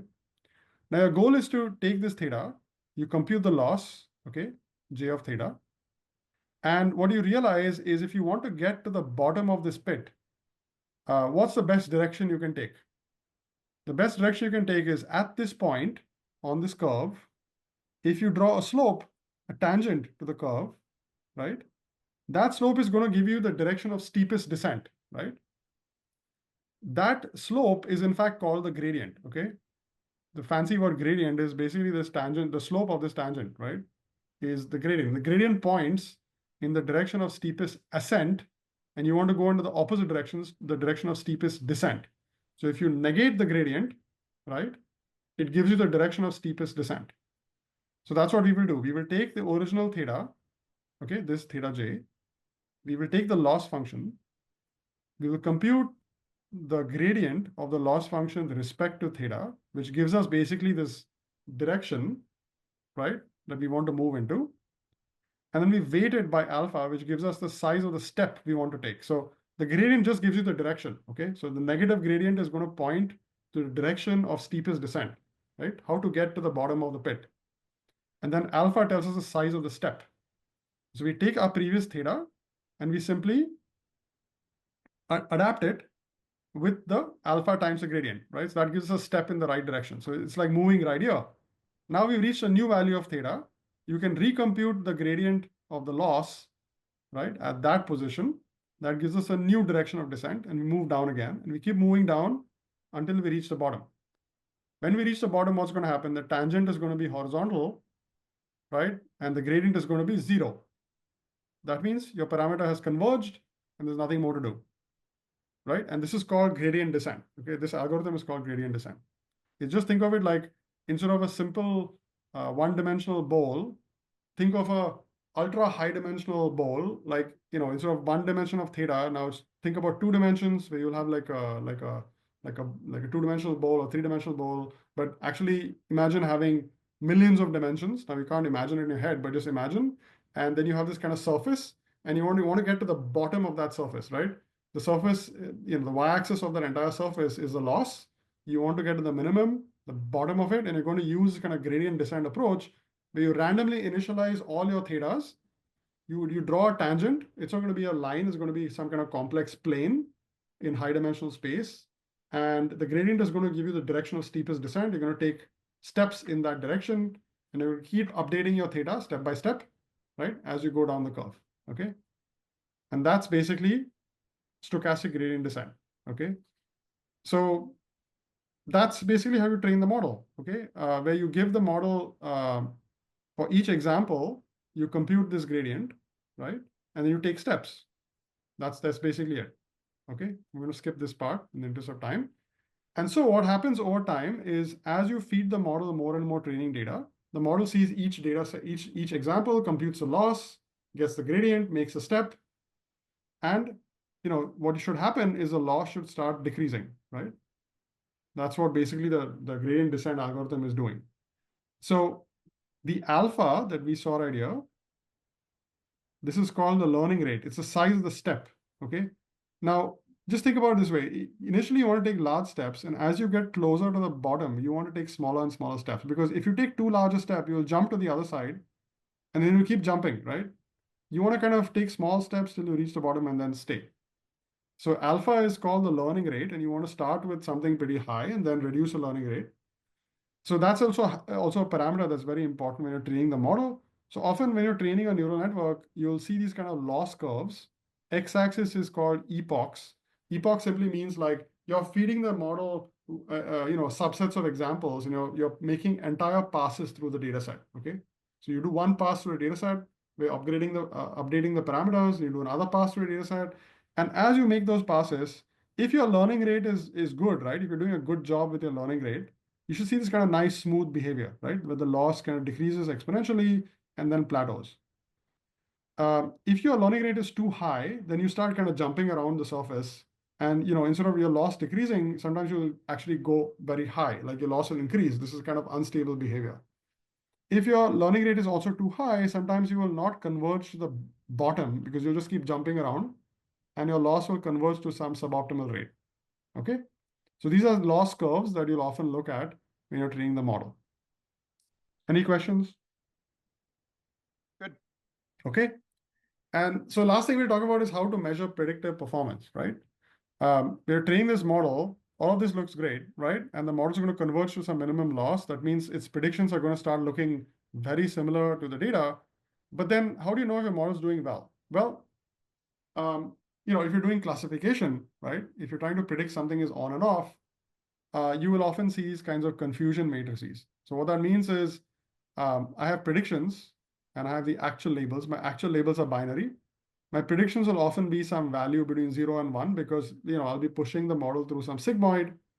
I will have to pick some threshold, maybe 0.5. And based on that threshold, I will classify sequences as bound or unbound, right? And so then I can count this, create this confusion matrix, which simply compares my actual predictions with my actual labels with my predicted labels. And what you want is your diagonal to be very strong, right? You want real positives to be predicted positive, and you want a real negatives to be predicted negative. And these are called true positives, true negatives, false positives, and false negatives. So you can compute various metrics that kind of trade off between, false positive rates, false negative rates, false discovery rates, and so forth, right? Those are all the classic metrics of performance. And this is all conditioned on picking a specific threshold. So in this case, I'm picking 0.5 as a threshold to decide whether predicted output is positive or negative. But why do I need to pick 0.5? I could pick 0.4 or 0.3 or 0.2. And so you can often plot these curves, which will plot a trade-off between, for example, the true positive rate versus the false positive rate, or the precision versus the recall. These are again trading off, these different components of this confusion matrix, but as a function of threshold. So each point in this curve is a true positive rate and a false positive rate for a specific confusion matrix conditioned on a specific threshold value. So you do this for all possible thresholds and you compute this curve, okay? So the ROC curve compares a true positive rate against a false positive rate. The precision recall curve compares the precision against the recall over all possible thresholds, right? And you want these curves to have a very nice area. Basically, you want as high a true positive rate and as low a false positive rate, right? Across the entire threshold. So the area under these curves should be very large, right? A random classifier would have an ROC area under the ROC curve of 0.5, and a perfect classifier would have an area under the ROC curve of 1. A random classifier would have a area under the precision recall curve. That's not 0.5 actually. It's the ratio of the positives, the number of positive examples, to the total number of examples you have, okay? So it's just sort of the class imbalance you got. So if you had like 1%, positive examples, like ChIP-seq data, for example, maybe 1% of the genome is actually peaks. In that case, a random classifier would have a area under the precision recall curve of like 1%, okay? So a model that's really learning better than random should have a precision recall area much bigger than 1%. But for ROC curves, the random classifier always has an area under the ROC curve of 0.5. Okay, those are just two important things to remember. So for profile models, it's again more complicated, right? Because our predictions are not binary. They are actually a combination of this total coverage and the profile, right? The base pair resolution probability of observing reads, right? So you can see that these, your observed and predicted look very similar. We need a way to quantify this, right? So I talked about, remember, the Jensen-Shannon distance. So what we're looking at there is we are taking the observed profile from the experiment, ChIP-seq experiment. We convert that into a probability distribution by simply taking the counts of reads at each position and dividing by the total coverage over the entire sequence. So now each position gets a probability, right? And sums to 1. And remember, our model also predicts this probability vector that captures how the reads are going to be distributed. So we can take those two probability vectors and we can compute the distance between them, right? And the Jensen-Shannon distance is a distance between two probability distributions. You want that to be as low as possible, okay? And this is just showing that, at different resolutions, how similar are the two profiles. This is the difference from random. So it's a difference between the JSD of the model's predictions to the observed data, to the difference between the observed data and a completely random shuffle prediction, right? So that's why a random prediction would have 0, and you want this to be as low as possible, okay? So you kind of have to design, metrics and performance measures that work well for the precise quantities you're trying to capture, right? In our case, we're trying to capture the base pair resolution probability distribution, how similar observed and predicted are. For that, JSD is very good, the Jensen-Shannon distance. But we're also trying to capture the total coverage, right? So for that, we just take the correlation between the observed and predicted coverage, right? You can see right here, we get 0.62, 0.64, And as an upper bound, you can look at replicate experiments and see, oh, replicates are really good. They're like 0.96. We're still a distance away from, getting as close to replicates as possible in the total coverage. But for the base pair resolution predictions, the model's predictions are very, very similar to replicates. The blue is the replicates, and the red is what you get from the model. Okay, that's very important. So it's really important to make comparisons of your predictions to the observed data using metrics that are really designed to capture the properties of the predictions, and then to also have clear upper bounds and lower bounds. Replicate concordance is a good way of trying to estimate what the upper bound might be, right? It's unlikely that your model will do better than replication of the experiment itself. And then you also want kind of baseline what a terrible random predictor would do. You would definitely want to be much better than that, right? So that's important to have these kind of upper bounds and lower bounds, okay? All right, and the last very important thing is that how do you know a model is doing well? So, you can train the model on the whole genome, right? And neural networks are so powerful that they can actually memorize data extremely well. So you could easily memorize the data, and then given a new sequence that the model has not seen in training, that's not in the genome, the model could completely tank, okay? So to really test the performance of a model, is it really learning or is it simply memorizing? You have to test the model's performance on sequences not seen in training. So typically what you do is you take your genome and you break it up into three sort of independent chunks. One is called the training set. The other is called a validation or tuning set. And the third is called the test set, okay? And the training set is what you train the model on. This gradient descent that you're doing, the model sees the sequences and their labels in the training set. As you're training the model, you're evaluating its performance, not only on the training set, that's guaranteed to go down, right? We saw the loss curve. It's always going to go down because the optimizer is literally designed to push the loss down. What you want to test is on this validation set, this held out set of sequences, where you again know the labels. As you're training the model, you want to test how performance on the validation set sequences are changing. If your model is actually learning and not just memorizing, your loss should not only go down on the training set, it should also go down on the validation set, okay? The model has not seen these sequences in training, right? So it's able to generalize to new sequences. That means it's actually learning something interesting. Otherwise, just memorizing the entire data set, right? And this is important because as we're training the model, we're looking at this validation set. And we're like, oh, okay, we showed it here. So here's the training performance, okay? Training loss, the blue curve. You can see how it's dropping.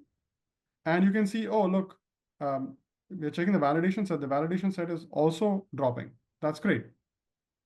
Now you'll notice at some point, the training set continues to go down, but the validation set performance starts plateauing, right? Or sometimes it can even start going up. That means the model is now starting to memorize, okay? It's not learning anymore. It's trying to memorize the data. Now that's bad, right? So you want to stop, okay? You want to do kind of stop when the model is continuing to learn. So its training performance is going down. Its validation's performance is going down or has plateaued, right? That means it's still learning, okay?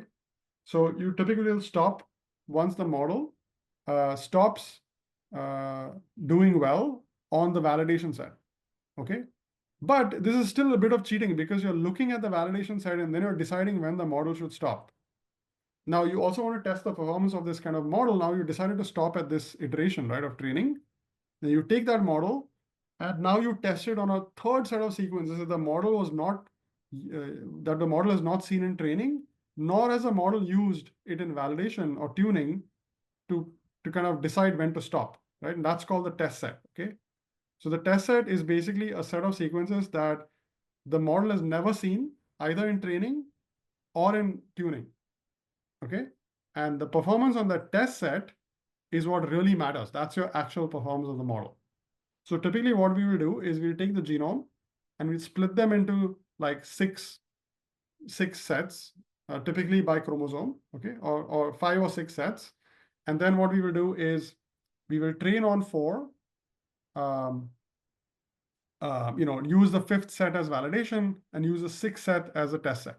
Okay, and we'll kind of continue doing this in a round robin fashion so that we train now 5 different versions of the model or 6 different versions of the model. Each model is trained on a slightly different subset of the data and tuned on a slightly different subset of the data. And then it's tested on a different set of data, right? And your actual performance that we report, like for example, here what I'm showing you, this performance is on the test set. Okay, it's not on the validation set, it's not on the training set, it's on the test set. And that really matters. That's your actual performance. Blind performance on sequences the model has never seen in training. Okay. So I will stop there because I think many of these other aspects I already talked about in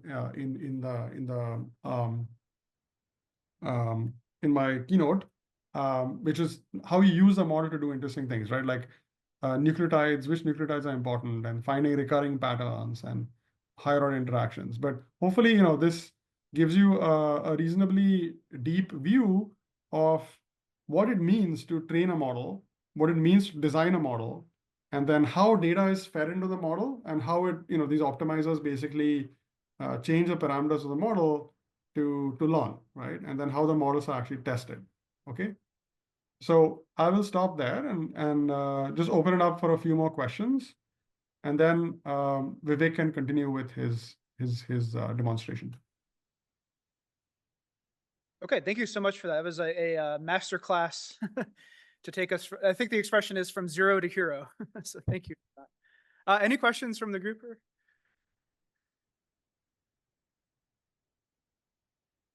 Okay, well, I think we're going to transition. So Anshul, thank you so much. That was just an incredible presentation there. I think we're going to transition back to Vivek, who's going to maybe kick off a few model training that can run for a while.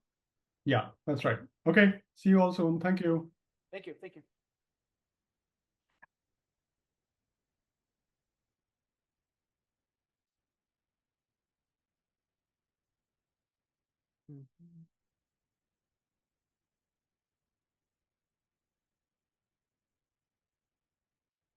Okay, so we have the table. Yep, I'll use this. Yeah. Yeah, so we have the table with the BAM files, right? Like that's what our chip-seq alignment pipeline gave. So the steps that we basically do is to convert the first one is to convert the BAM files into bigwigs. So like you have signal per position in the peak region, and we also have a set of peaks, right? And then we don't want to train on like some spurious regions. Like there are these regions where everything seems to be binding, like in the human genome, like those are called blacklist regions. Like people just remove them from their analysis. And we also like just calculate the signal and then see, we just remove like anything over 99.5 quantile. Like, so, yeah, I mean, you can set whatever threshold you want. So we just use the rest of the data so that our model is not trying to learn some weird artifact. It's focusing on just the bulk of the data. And then we also want the model to know like what it is to be a non-binding region, right? Like not just learn signal inside these binding sites. So it knows that like when there is one motif, it'll be signal 5, right? When there are 2 motifs, it'll be 10. So it learns that relationship between how many motifs, which combination of motif, and how it affects signal. It should also learn that when there is no motif, there should be no signal. So we also provide like negative regions for the model to learn from. But when you look at generally like enhancers versus like these regulatory regions versus background, the enhancers and promoters, they have, at least in the human genome, more GC content. So that like, I mean, people already know. So we don't want the model to just learn that, hey, there is more GC, there will be more signal. Low GC, like that's just such a trivial thing. That's not what we want the model to focus on. We want it to learn like interesting biology. So we provide these background regions that are matched in terms of GC content to the peak regions. So the model knows like when there will be no signal and when there will be signal. And then so we produce these files that we will feed into the training pipeline. And then once the models are trained, like we look at the performance, then we can do other things with the model, trained model. So one would be to see like for each nucleotide in the input sequence, how much the model think it's important for predicting binding, right? Like this T is very important, this A is very important, like different things that Anshul talked about. And then from these contribution scores, we try to find recurrent patterns using TF Modisco. And once we, so that will be like finding a GATA motif and then like CVP motif. So these basically like, these schemers that the models have learned. And then we also want to know like in these peak regions where these motifs are, right? Like, so we wanted to identify these motifs in the genome, like basically. So this is the step that we run. We will try to see like how much we can go through, so if you go to workflows, so we will start with basically so because we are starting with BAM files, like in this case, we have uploaded the BAM files. So we want to go to this BAM to BigWig workflow, and then I think it should already be pre-populated. So if you click on that, like in your workspace, is it pre-populated for you? Okay. Yeah, so this workflow is taking input from the table that we created, right? So we are going to select this data table, and then we will select the experiment that we uploaded, and then click OK. And then what it means here is that like, for this variable for this pipeline, it's going to take this column from this table that we uploaded. This is how you specify it, this dot alignment BAMs. And then the pipeline also takes like other, so basically it needs to know like what's the, sorry, this question. Now have access to this.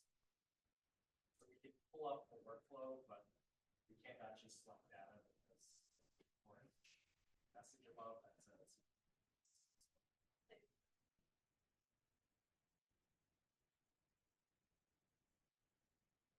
It's not shared publicly, or I don't know. So we can see the workflow here, but if we click on it, we get the banner. And so like things are populated, yes. But the other workflows, when I looked at run pre-process, I was able to select things. Yeah, I mean, all of these are from GitHub. Only that is from actually directly from the. So is it possible that the source has deleted the snapshot? I mean, I'm the one who created it. Yeah.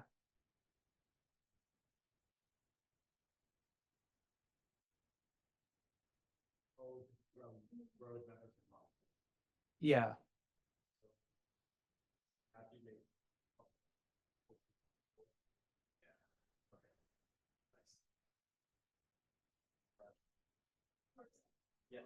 Okay, great.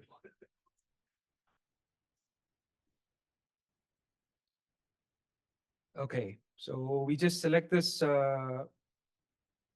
experiment, and then yeah, so our experiment has control, so we say true, and then like it's going to produce a standard output. So this is also true. Like this is how you specify it. If it's like, I mean, we are not providing it as like a Boolean. We're just giving it as a string. So I mean, it's just the data type. We could also set it as Boolean, but And then also like this, this workflow needs to know like what's the size of each chromosome. So we are providing this chromosome sizes file.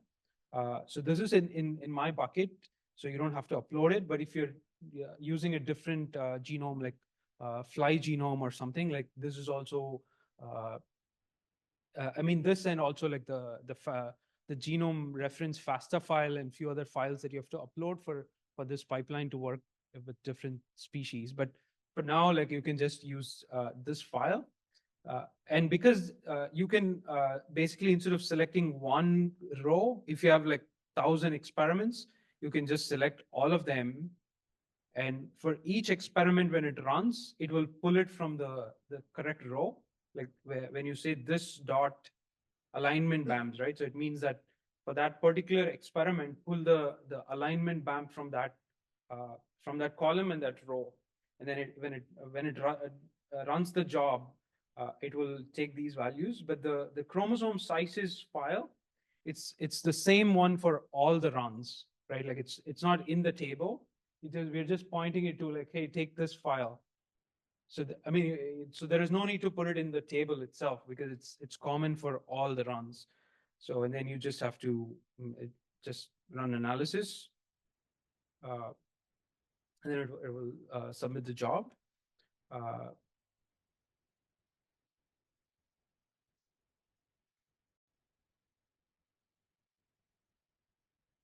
But we can go to the job history and then look at some of the.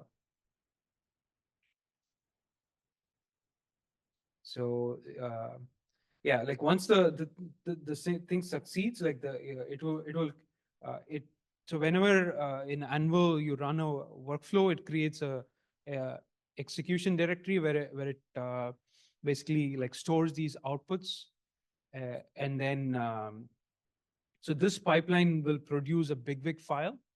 And then we, in the workflow, we have also specified that like the bigwig that it produces, we want the path to that bigwig to be stored back into the table, and it will create a column called bigwigs, right? And for each of the row, for each of the experiments, like the path to that bigwig will be saved there. So so that's how the table becomes both the input and the output to all these workflows. So this pipeline, like when it runs successfully, it will produce the bigwigs that we will use to. Yeah. So let's also look at the output. So.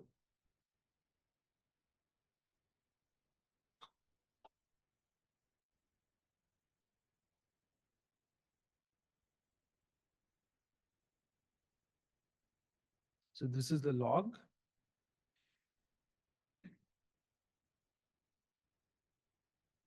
Oh, it's slow.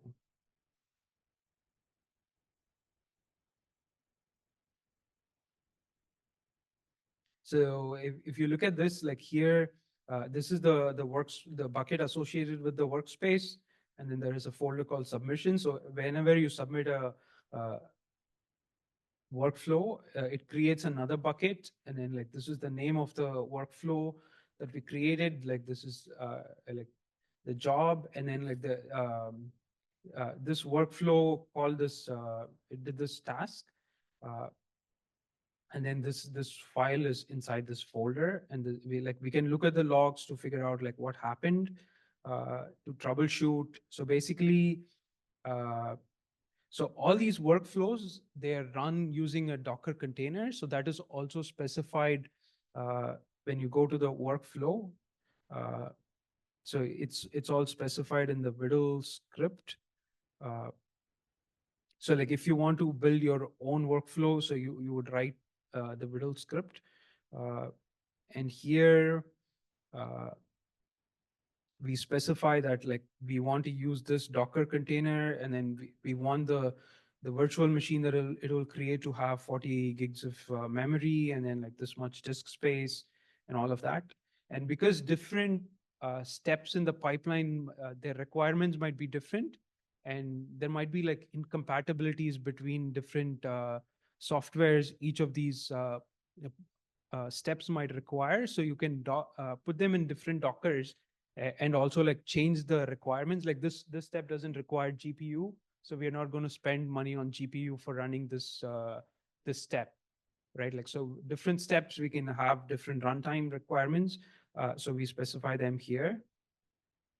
So it's basically creating a virtual machine, and this is where it's moving the file that we specified, like all the input files that we gave to this workflow into that virtual machine, and then it's running the steps. Basically, it's doing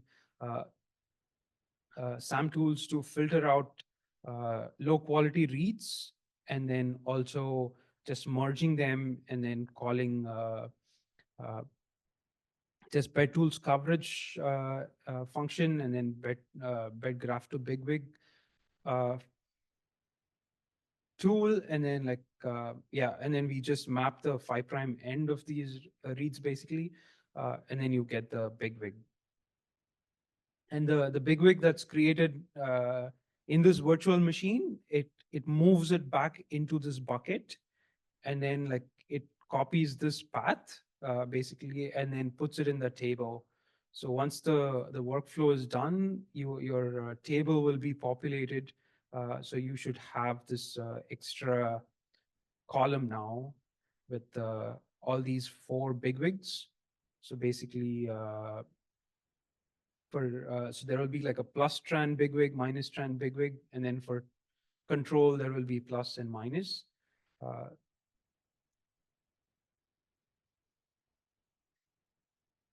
Yeah, I guess it's I don't know if it's done for you guys.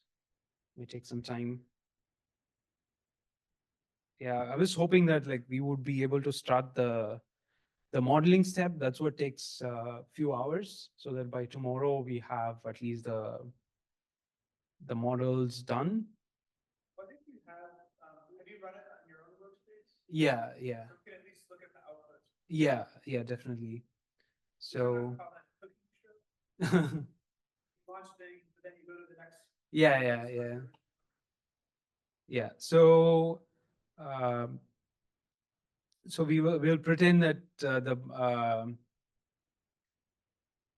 the bigwigs are already there. So the next step is to remove the outliers, right? So we will go to this. I mean, so basically, like launching all of these steps, it's the same thing. You just select the table, select the rows, and then like you have to give all these input functions.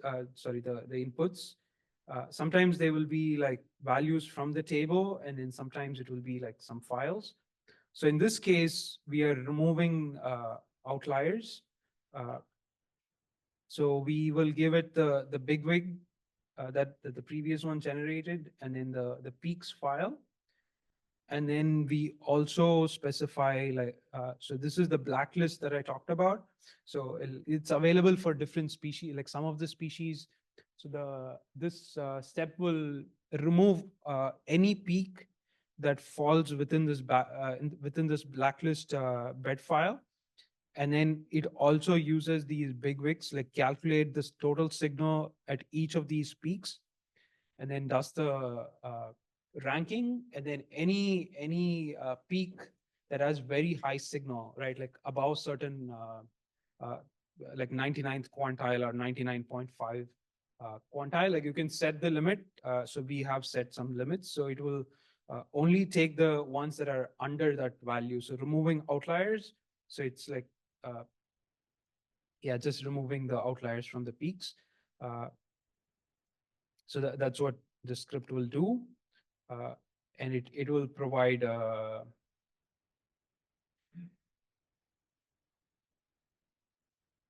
maybe like you guys can run these steps after. So I'll just go through these. And then the third step is to run the GC match negatives. So basically what we want to do here is provide again the peak file, the peak inliers. Now we have removed the outliers, right? Like from the previous step, we just take these regions which don't have very high signal, like extremely high signal. And then again, provide the, so we need to give it the genome, reference genome files. And then we also create like, so this will bin the genome into like basically 2000 base pairs, and then calculate the GC content so that the GC content of the negative matches the GC content of the peaks, right? Like just randomly picks regions outside of the peaks so that we can provide some negative regions for the model to train on. And then, yeah, like, so we want to compare the GC content of the peaks versus the background. And then we provide that, we select negatives based so that it matches the GC content of the peaks. So the output from this workflow would be like negatives that we are going to use for training. And then it also gives like a GC distribution of the peaks and the negatives so that we can make sure that they're quite similar. This is just for QC, but this is the bed file that we will use for training.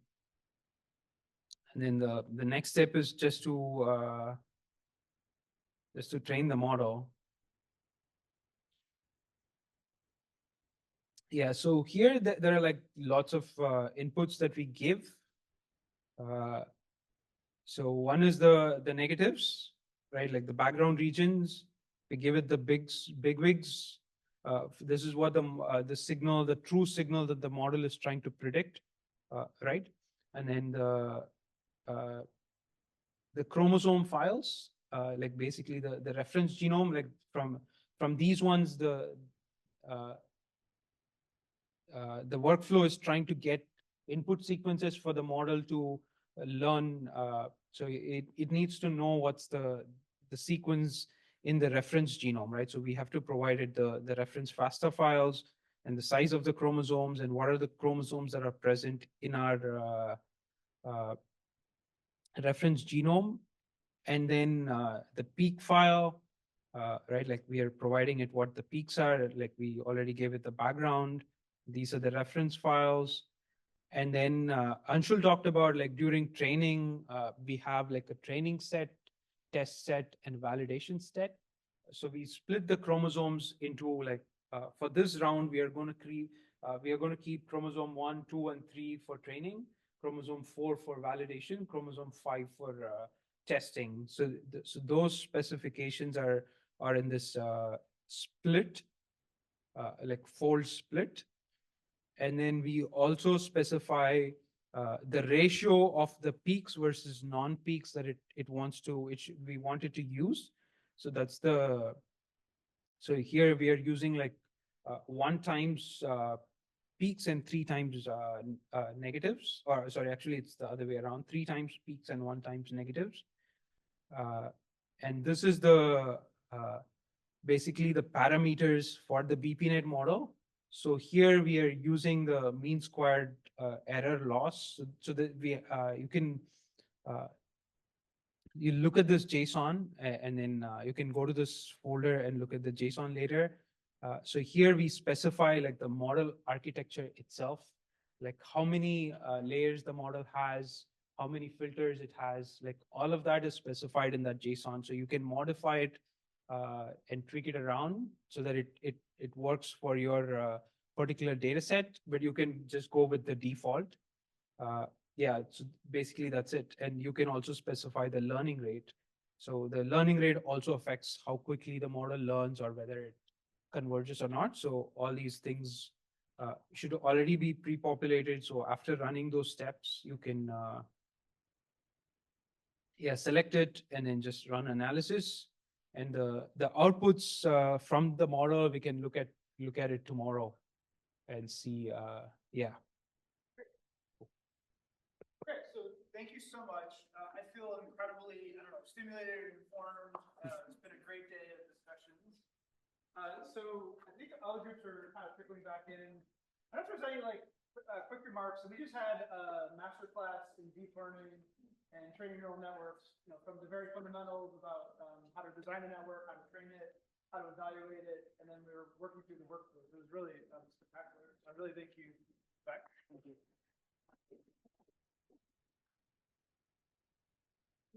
Do you have like a 1-minute summary from some of the other groups about how those stuff?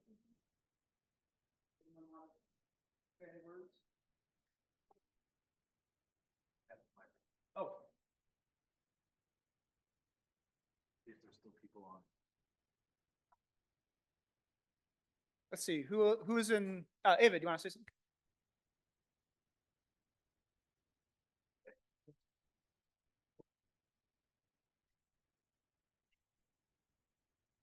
All right, so ours was the brainstorming feature request session, and we talked about a lot of things, which was really fantastic.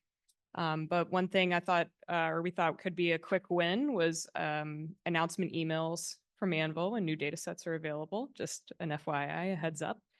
But also we talked pretty extensively about metrics capability and how we want to work more on that. So we'll kind of continue that discussion tomorrow, but one thing we think would be really helpful is if maybe some folks from NIH would maybe join us tomorrow. Maybe Valentina and Chris. Would be great to see you in that session if you are okay switching around. Yeah. Thank you. Matt, can I put you on the spot? Maybe just give us the 1-minute summary of how we all learned about polygenic.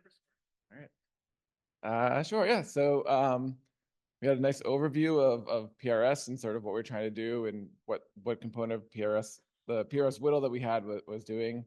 We had a couple stumbling blocks that were able to be solved, but it was really actually informative because it taught us how to sort of actually pull a whittle from DocStore or workflow from DocStore to be able to run it.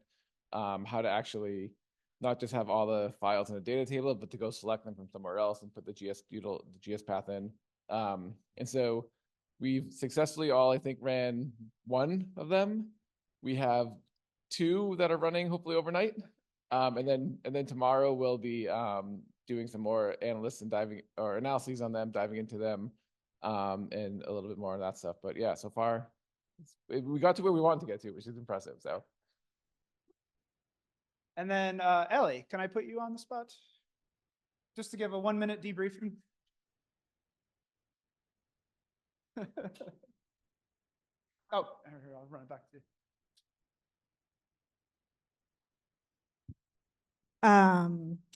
We had a group of like 10 of us, I guess, and we overcame problems of permission, not being able to access things. It was so hard. We overcame not following the 250 steps to create a Docker. And then we ran into, I think it's a transient AnVIL problem. We had no one was able to complete the workflow because, but we ran it, or we got close, and tomorrow we're going to discuss kind of how can we kind of did the thing. We took a Python script and ran it as a whittle, and tomorrow we will discuss what would be useful about this for other AnVIL people. Yeah, I don't know if people were able to run some of the workflows yesterday. Like, were you successful in running like some of them, or did any of them work?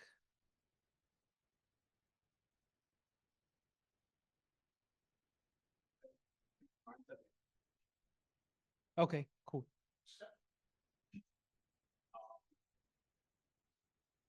I did the BAM wave, and I the ending. Did you do any of the next stuff? No. I made it successfully to the Nabisco stuff. Okay, I think today we will also try to use already pre-trained models and do something with them. And while it's happening, like we will also launch some of these workflows so that they can run in parallel.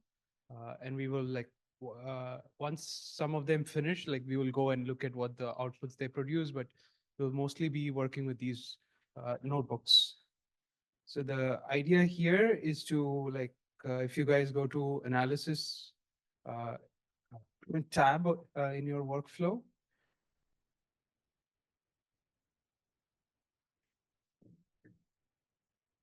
and then you can start a custom environment. Yeah, for Jupyter.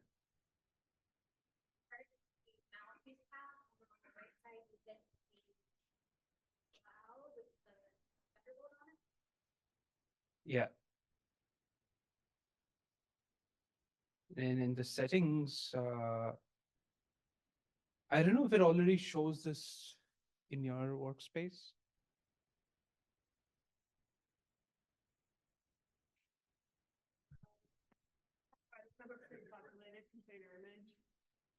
Okay. But if you are, do you have Slack?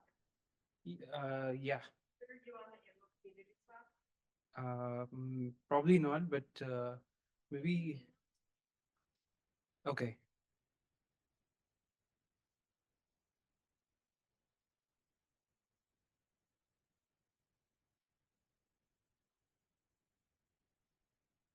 Yeah, this is just one of the base containers, like Docker containers that we use for running these Jupyter notebooks. So they have the Jupyter notebook set up, and then also like it has the version of Python and TensorFlow that we need to run like basically these models.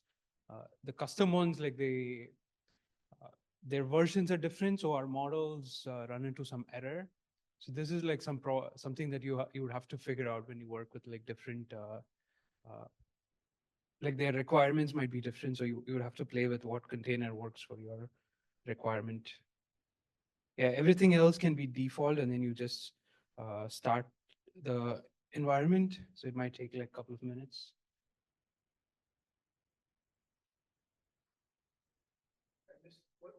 Where do I click the?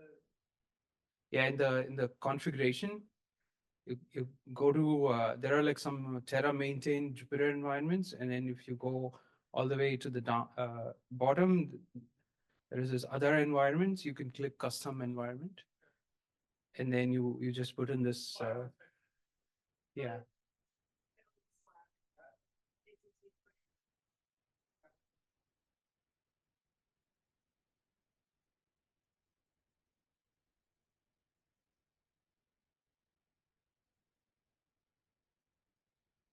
Yeah, once you have that set up, like then you can click on BPNet analysis.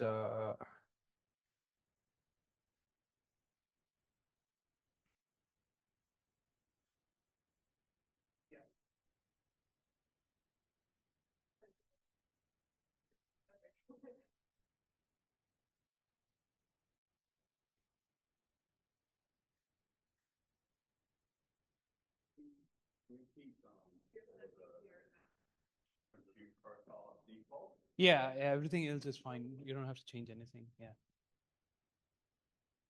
Yeah, it doesn't require anything fancy. Like we're not going to run like so many so it doesn't need a GPU or anything. Yeah. Yeah.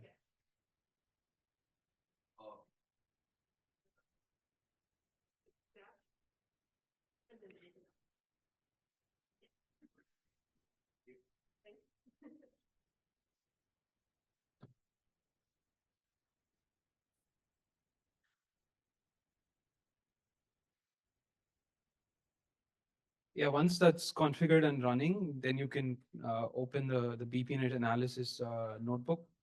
And if you click on open, then it should basically start your notebook.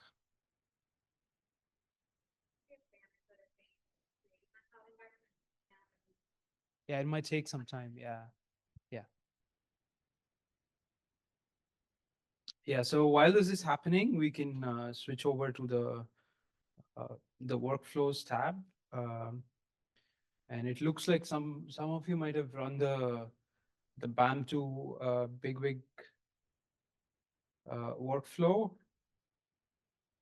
So if you could, yeah, depending on which one of these you run, like you could run the other two, a couple of steps. And today we will start from, if you have not done the modeling step, we will start from the modeling step and go through some of the inputs for this. Because the other ones, yeah, we went through them yesterday, and they're also not, yeah, particularly, it's simpler. Like I feel like just the modeling inputs, it might be more worthwhile to like go through those inputs.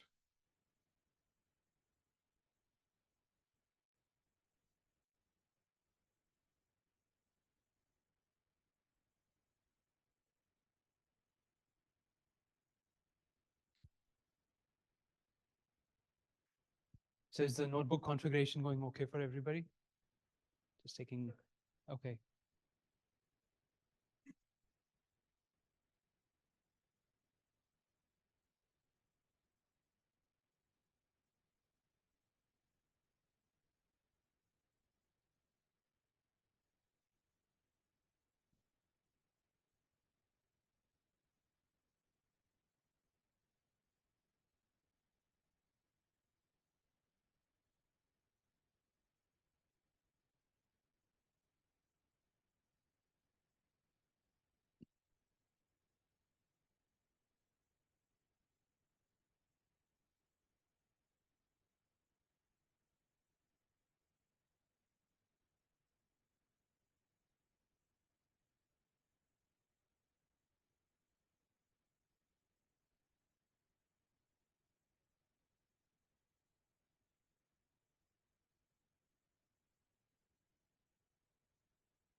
Yeah, once this is set up, it should be quite quick to open the other notebook, so we can go through the other ones quite quickly.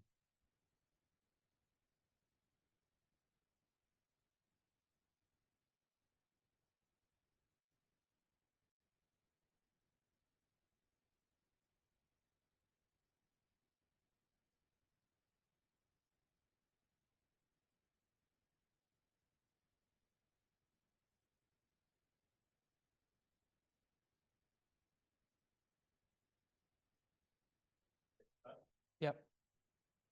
While we're waiting for our environment to create, one question I've been wondering about is when you are downloading this model, how do you, if you want the details on the architecture of the network, where is that document? Because Anshul had it on the slides, you know, the general architecture. You do have a GitHub repository, and that this is pulling from in. But where is like the best place to look for that information about how the architecture? I think there, like you can load the model, and then like there is this model summary. You can, if you call that function, like there are also like, you can also plot a diagram of how the how the model is built, like the different layers and how they are connected. I think it's like visually that's easier to look at. I think otherwise, yeah, I mean, either you have to read the paper or there is a function that builds these layers. Other than that, I think like when we go to in the workflows in the modeling section, like one of the inputs is this JSON file. So if we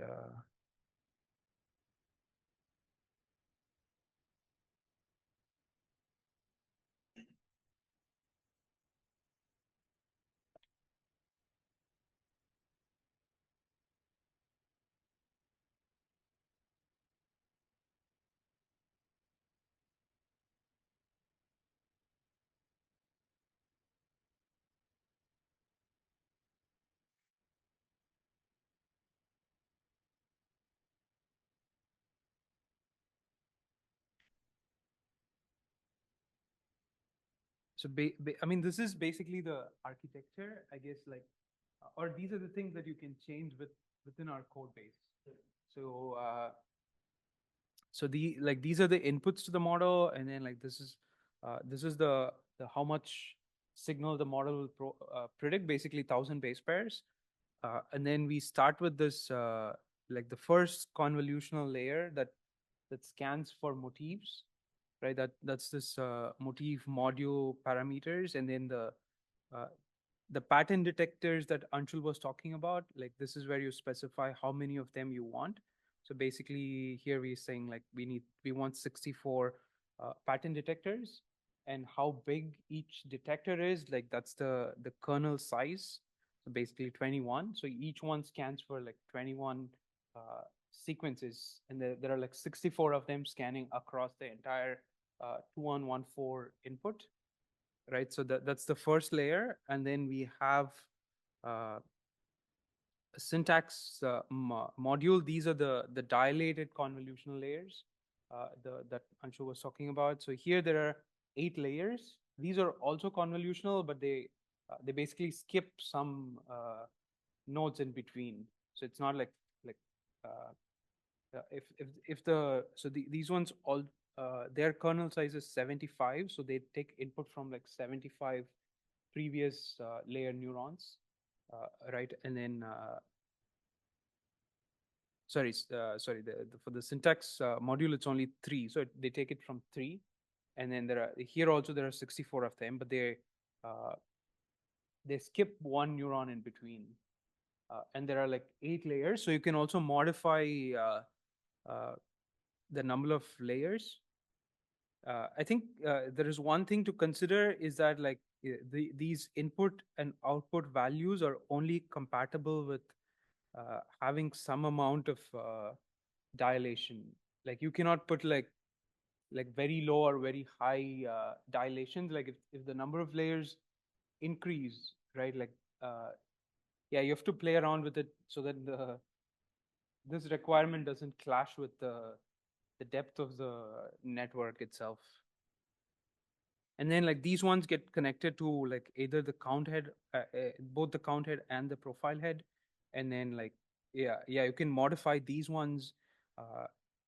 Yeah, I mean, this is where like you can play around with changing the architecture within the R framework. Like you cannot completely change everything, but this allows some flexibility to like if you're working with different species where or if you don't have enough data sets, like if your ChIP-seq only has like 1,000 peaks or something, like this might be too big.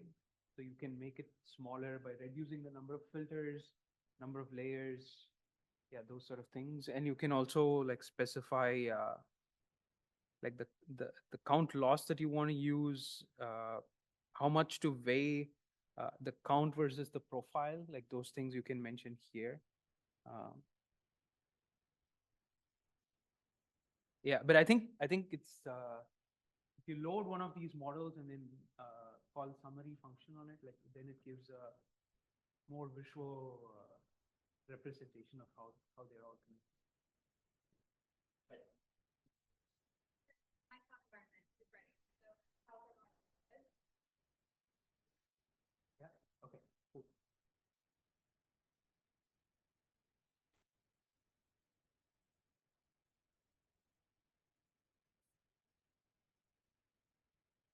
Yeah, so we want to actually open this notebook. The playground mode allows you to like run whatever, and then it will not actually save anything. But in this case, we actually want to install some additional libraries. So yeah, so if you so we just load some this OS library to interact with the operating system, and then we are basically copying these reference file to the virtual machine that we created. So the HD38 genome FASTA file, the FASTA index, and then the text file that mentions all the chromosomes and then chromosome sizes. So like basically, yeah, you can run through each of these to download it to your virtual machine. So if you go through running all the cells, so then here we are downloading like some of these models. So the models are actually tarred. So they are basically like packaged into like a single object. So we download these two files, and then we will untar them so that they can be loaded to Python. Yeah. Yeah, just if you can run through this step.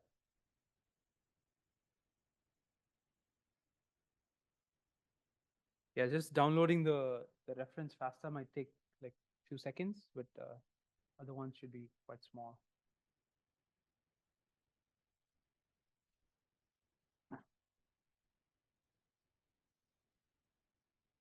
Yeah, and then we want to install some other additional packages. So you can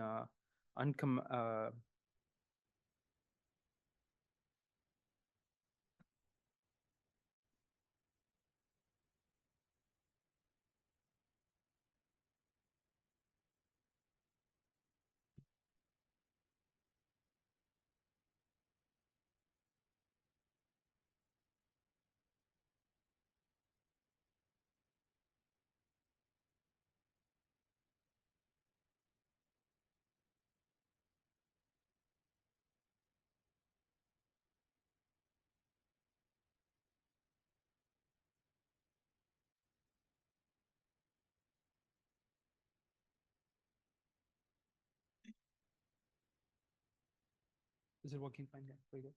Yeah, I think they're instituting the, or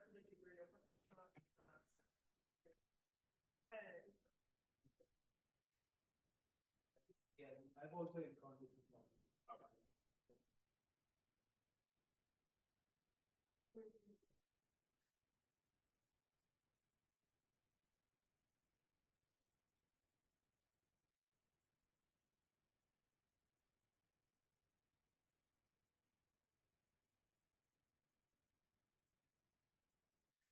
So you responded? Yes. Okay. Thanks. Yeah. The reference FASTA file is Yes.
Yep.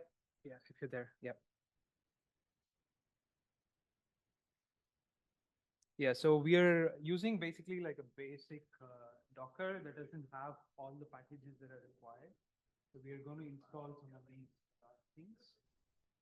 So the pipe bigwig, it helps with like loading bigwig files to Python.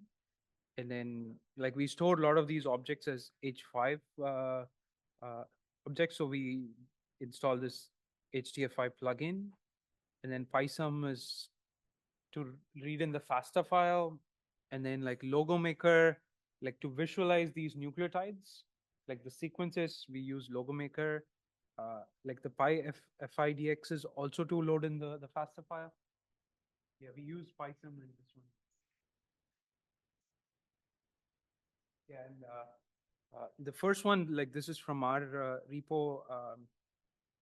So this is what we use to actually calculate, like once you train the model, if you want to see what the model has learned, like if you, for each input sequence to know like how much each nucleotide is contributing for that prediction, we use this package SHAP. Yeah, like it's not required for this notebook, but the next one that we are going to run, it requires, so we are just installing everything for this workshop.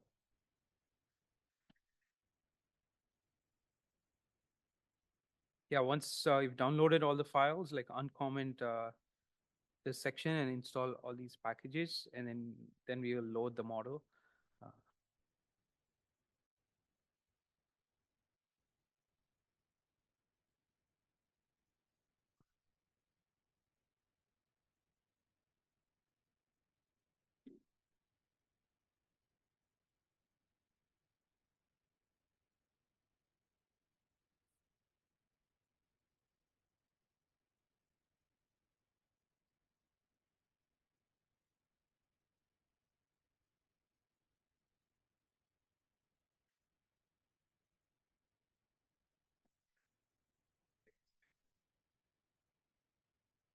Yeah, I think that's yeah, just like some of the CUDA libraries they're not called properly, but they're just going into the CPU.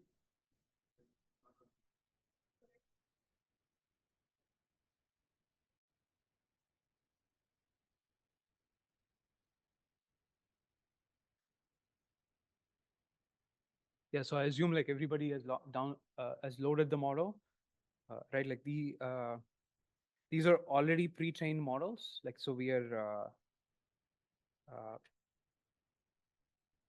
yeah now going to like import these libraries. Like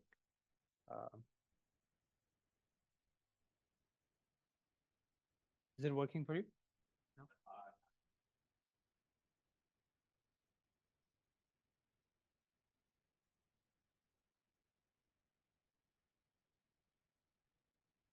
Okay.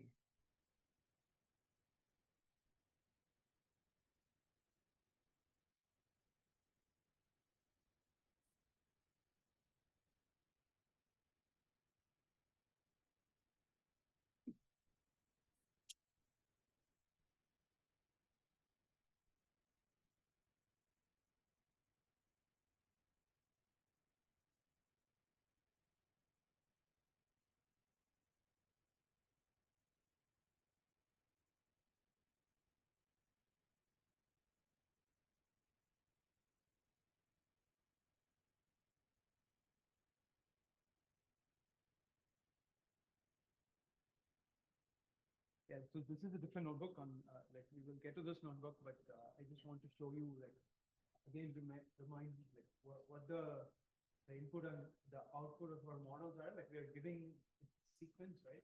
And then it's going to predict profile and count. So the count is just how much, in this case, because it's a seq model, it's telling you like how much that transcript factor is finding that region.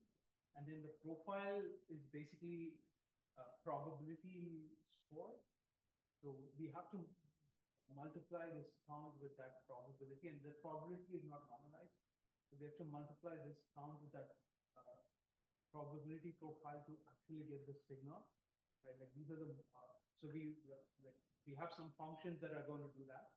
And then also the input to the model, it's not, we're not giving it like a string of nucleotides, right? Like we give it this one hot encoded sequence, right? Like, so if this is the actual sequence, like we encode it this way, this is one hot encoding, right? And then we also have this optional bias track that is also provided as an input to the model. Like, but in this case, this notebook, we are going to give it a reference allele and then an alternate allele, and then see from the model's perspective, like what it's think is going to happen with the alternate allele, right? So this is helpful when you have like lots of alleles that are in linkage, and they're all associating with like some disease phenotype, right? But you don't know which one is the causal allele.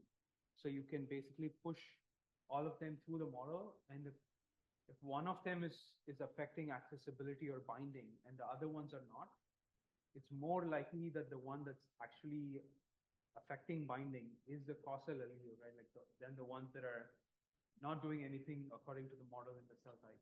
Yeah. So that's what we're going to do in this case. Could I ask, so what was the rationale between separately predicting the profile and the count? Does it make it more robust? Because you can imagine just predicting it all in one go. Yeah, it just the loss function that we use for these two. It's the nature of the output. Like this is probability, and these are like just the signal. So we use two different losses instead of directly using a loss function for the profile itself. Like separating it this way and using two different loss functions allows us to like train better. That's the reason why it was separated into like these two. I guess when during the training, we're trying to ultimately you're trying to learn the coverage profile, predict the coverage profile. But I guess different parts of the genome may intrinsically have higher or lower coverage. So by predicting the count separately, you kind of normalize that out from the fact that there'll be these different probabilities. I mean, the probability is only within that region. Yeah. So the different parts of the genome intrinsically having more or less either openness or something that is controlled by the bias track that we are providing. That's the input DNA control. So if some region is open, right, like they will get sonicated more. So the input to your chip itself, like they will have more DNA. It's like you want to look at the enrichment that's happening during chip, right? Like how much that factor is binding to it, given this amount of original DNA to begin with. So that input track controls for that. Like that's, but the probability profile is just a way to split the signal into like two different components. Like one just how much and how it will get distributed in that space itself. Yeah.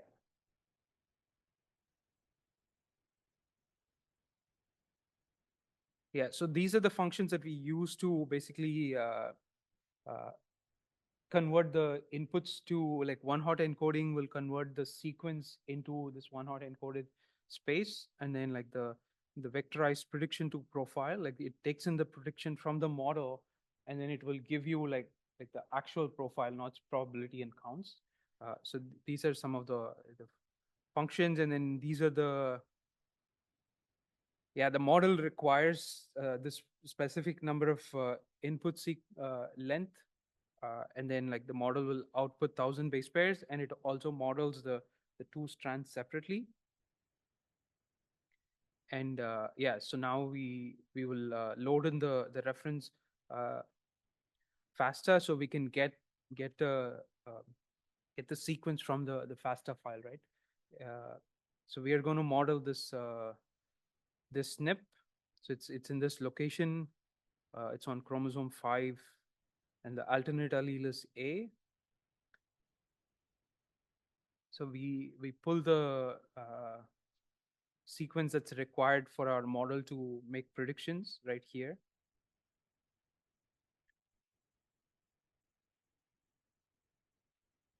Right, and then we are getting the alternate sequence here. So we change the reference allele to the alternate allele, and then pad it on either side with like 1,050 base pairs.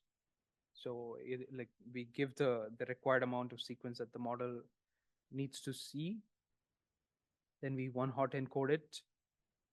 And then in this case, because we're just comparing the the reference in the alternate allele, we are just going to give like just zeros as bias. Like we're not going to give any bias. So the model is just giving like fold change in terms of just changing the sequence, right? Like the bias is, yeah, we're not changing the bias for the same region.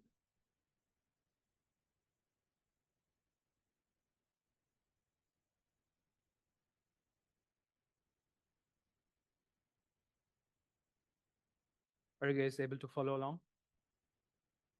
Yeah. Yeah, and then this is where we make the predictions. So basically, we give in the one hot encoded sequence, and then the profile and the counts bias, which is basically 0 in this case.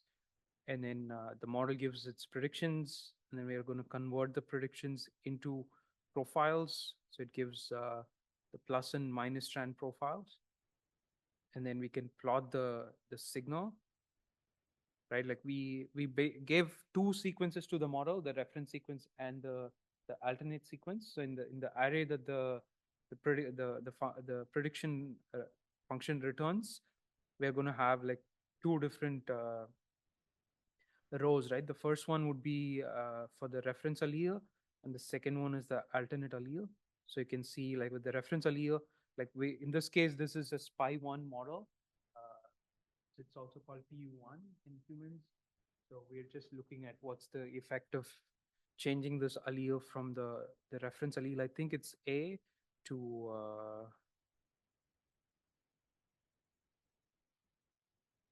a C. So you can see like it's drastically affecting its binding according to the model, and it's a known binding QTL. So you know that this is real. So you can basically take any SNP that you're interested in, and then you can pick one of the models in a related cell line. So this was in a blood cell line. So PU1 and like the SP1 SPY1 transcription factor is active in these blood cells. So yeah, like in the ENCODE portal, we will also have a lot of these like single cell models. So they could be like from specific neurons or glia.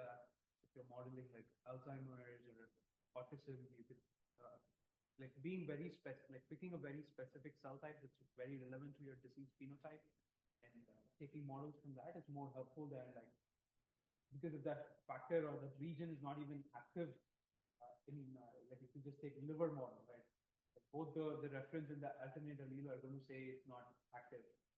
It's not going to give you like whether the alternate allele is affecting or something. So it's important to pick a model that's meaningful for the question that you're asking. Yeah. So here we can, yeah, this is how like once you have a model, we can use the predictions of the model to understand some of the like, disease biology. Yeah, next let's go to this BPNet contribution analysis. So here we just give this sequence to the model, right? But we don't know why the model is actually thinking there will be no signal here. It's always important to understand like what is making the model do something, right? Like so here we are going to do the SHAP analysis to see like what's the importance of all of these nucleotides that are being inputted to the model from the model's perspective. So if you guys are done with that SNP analysis, you can switch over to this notebook, the BPNet contribution analysis notebook.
Okay, are you guys able to open this notebook?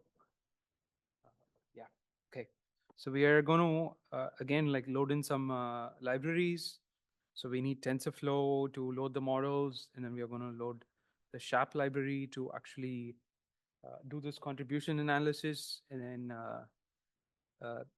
yeah, some of them are not necessarily required for this, but yeah, like NumPy and Pandas just to handle like the NumPy arrays and the Panda data frame that we will create for visualizing. Yeah, and then we have some functions here to like basically one hot encode and yeah, and then like some of them are just to load the model, like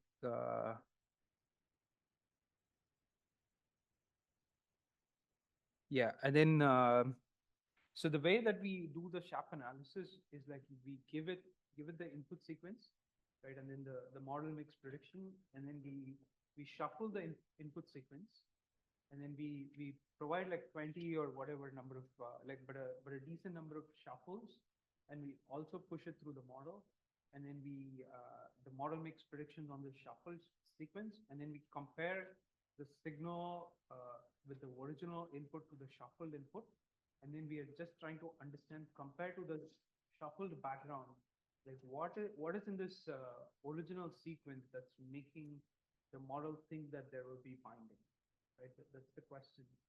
Like it's before this, people would used to like just give this sequence to the model, and then a lot of times it will say that like the model learns like a lot of like GC content and these sort of things. So we are not particularly interested in like knowing those things, right? That's why we are providing like a shuffled background. But compared to that, like what is in this input sequence that's making the model think there will be binding, right? Like that's why we are doing some shuffling. And yeah, the SHAP algorithm, it just basically takes this difference in prediction and then like goes backward in the neural network and then gives like a part of that to each base in the input sequence. And if you add them all up, it will add to this difference in prediction, right? So it's just basically distributing the difference in prediction that it's getting to all the input sequences according to the weights of all of these neurons, right? Like if this nucleotide has a strong weight, so it means that it's contributing a lot to making this prediction, right? So that's the idea basically. So you can yeah, just load those libraries and these functions, and then you can load the model. We are again taking the same model and loading it.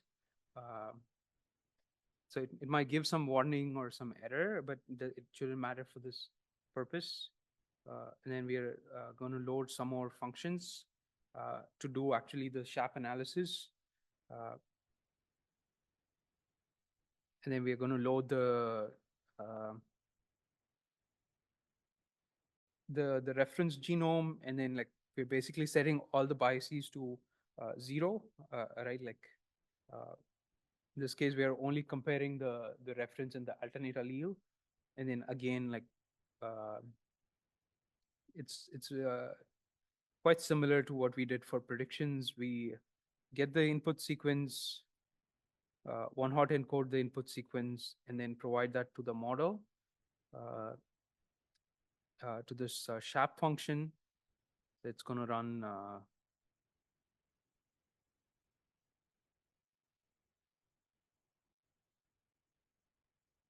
yeah, it shouldn't take that long, just 30 seconds or something like that, because we're only passing 2 sequences through the model. Like both of these steps, in theory, like if you do it for like lots of sequences, they require GPU, like, but because we are only running it on like 2 sequences, it doesn't matter.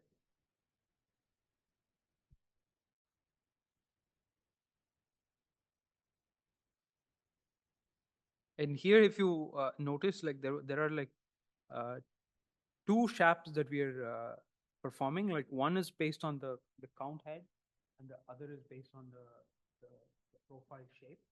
So the idea is that like there could be sequences that affect how much a factor is binding, and there could be sequences that affect how that signal is distributed.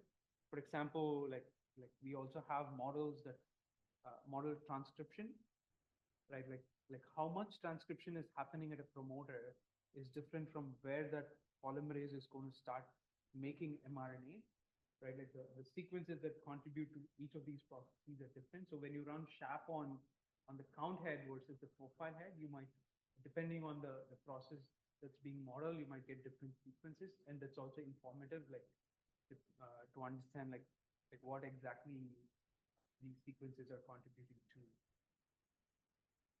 So we can run SHAP on these two, any of these heads. But most of the times they give something very similar, because ones that contribute to count generally also affect the profile, at least like a little bit.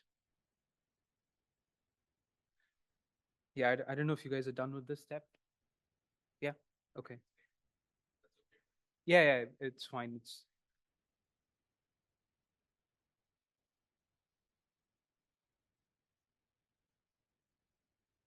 yeah, it's just basically like there are some non-linearities in the neural network. It's not a linear model. We skip the non-linear part. So the way that we provide, like distribute the difference to the input sequence, it skips those like non-linearities, and that's what the warning it's giving, but that's fine. And then now we're just going to visualize it.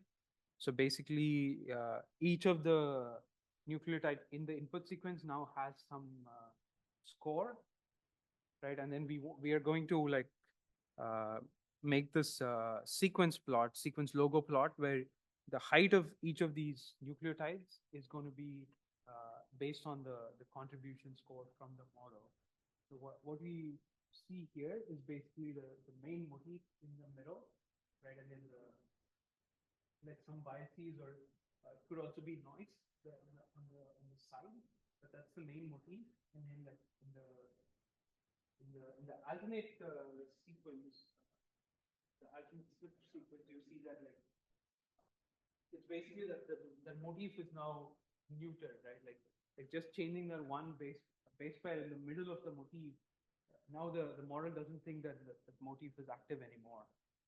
So if instead of seeing this, if you were to see like the motif is still fine, and it was actually like some snip away from the motif, and somehow it's causing the model to like make the prediction really low, then you would be like suspicious. Like, I mean, it has to also biologically make sense, right? Like if it's causing such a huge effect on binding, it has to be affecting some binding site. And here we can see like what is the motif that's there, and what is the nucleotide that's being affected. Yeah, and because it's a SPY1 ChIP-seq data, we expect to see either like a SPY1 motif or its partner motif in this case. I guess building on that, so I mean, this is sort of the expected outcome, right? The C in the motif is critical because there's polymorphism, some other nucleotide is now kind of lost. Yeah. Have you seen examples where sort of there was a surprising result where it did not directly hit a motif, but then it really model predicts like major activity? Yeah, I mean, there is one more notebook where we will look at the flanks that are being like even just changing not the core motif, but some of the like what you might think is bias, but it's actually like some non-specific interaction that the TF might be making with like some of it's not structured region, but the unstructured region might be making some contact there. Yeah. So maybe like they have some weak preference, but even affecting that weak preference could make the protein not bind stably. And we also have cases where it's not like, because when you just search for binding sites in the genome, you see them everywhere, right? Like, there are not, and a lot of them are not bound by transcription factors. And it's not, the idea is that just a linear, simple PWM doesn't completely capture what's required for binding. So by doing the similar analysis through the lens of the model, we are able to find out like which of these binding sites might potentially be real and which of them might not be, just because maybe like it doesn't have a partner motif nearby, or maybe like some of the other weak requirements by themselves might be not strong enough, but when put together, like makes a strong motif, right? Like those are like some non-linear interactions that the model is picking up. But I guess like you said, that's the advantage of this over just a simple position weight matrix, is they can sort of capture those broader contexts where it could be subtle, but it's still important. Yeah. The bias will become the feature itself. Is that saying it right? The bias that you find. Yeah, the bias. Extraction. Yeah, the bias, it could be like an enzyme bias, right, or experimental, or I don't know, like protocol bias, or it could also be like some non-specific interactions that proteins have, right? In the sense that like it doesn't look like a traditional motif, but when you look, like there are like many papers that have been published, like where they seem to have some preference for some repeats, but not the others, and the repeats are not like this very pretty motif, right? Like it's just some. To us, it might just look like some random sequence, but these factors seem to have some intrinsic preference to like some of these things.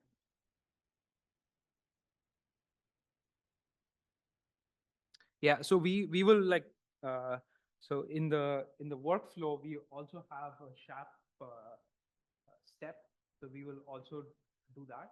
But before we switch to like running these workflow, yeah, maybe we can switch to one of those and start one of the runs, and then we'll come back to the third Jupyter notebook. Yeah, if people have not run like these two other steps,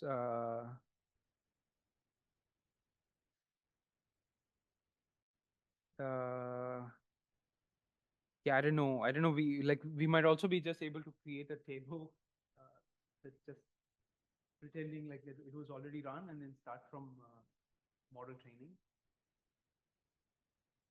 Right? Yeah.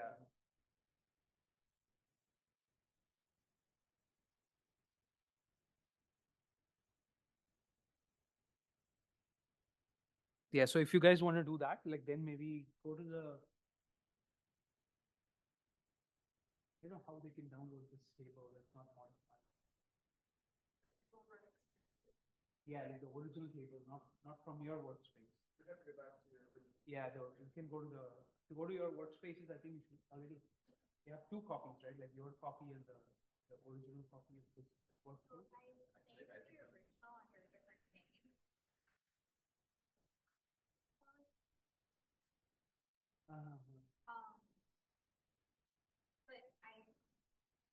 we be able to download it from you? Yeah. Without like the function again? Yeah, I think so. Okay. Yeah, because we have reader access to this. Right. Are we uploading to the network space and then going to the data tab and then the AnVIL run experiment, downloading the CSV of the table? Yeah, we're going to download the CSV and then we will just leave out instead of starting from bands like today, we are going to like leave out the big weights peaks. Like I think we will also leave out the models, so we can also start the steps after modeling. So we are going to simultaneously pretend like we have not done model training and do training, and then take the pre-trained model and go with the rest of the steps. You guys can download the table, then I'll show what all we need. Yeah.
were you able to download the table?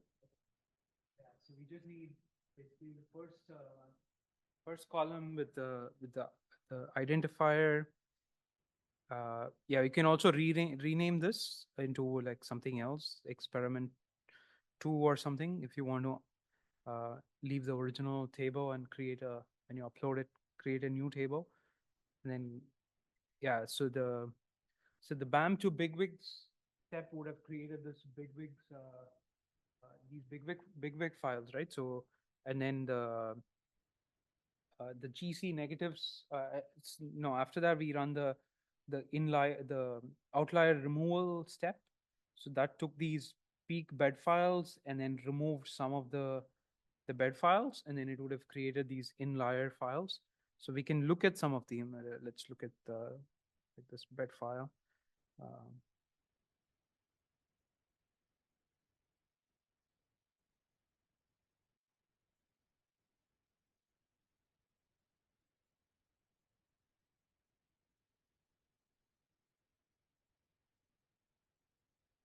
Yeah, so this is one of this is how the bed file looks like.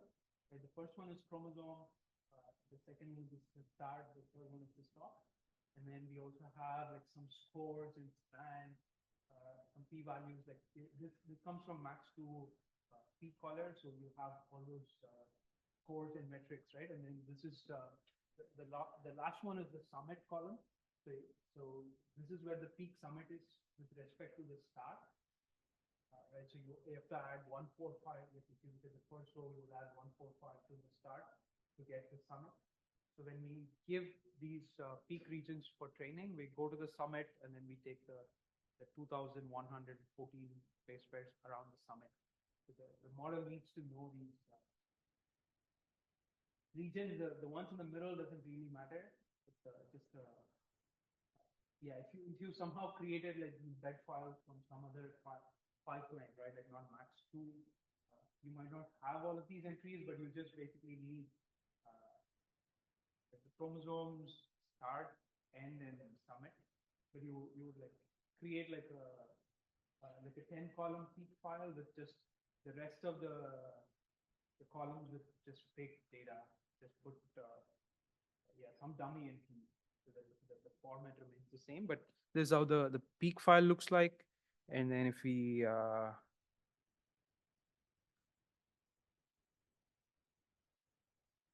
no. Then we can also look at the inliers file. Right, so this one has like 11,000 peaks.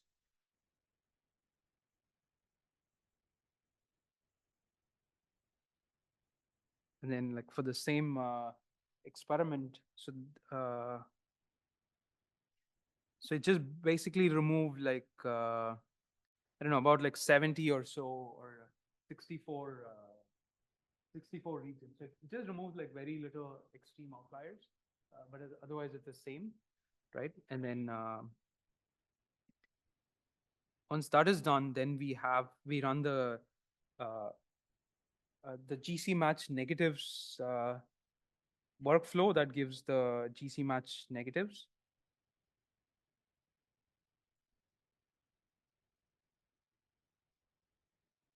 So we sample like a lot more GC match negatives compared to the peaks because we want like quite a rich representation of negatives for the model to learn from.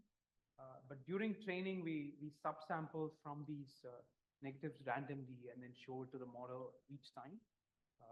So yeah, so you can see it's like almost 4 times the number of peaks, right? It's like 11,000 is like 44,000. And these are just like regions with similar GC content as the peaks that are just randomly picked from the genome. So so now we can upload this table back to AnVIL. So if you just go here and import data, maybe you can also like rename this to something else, like just so you create another table, but you need to keep the entity colon and underscore ID, but this part can be anything.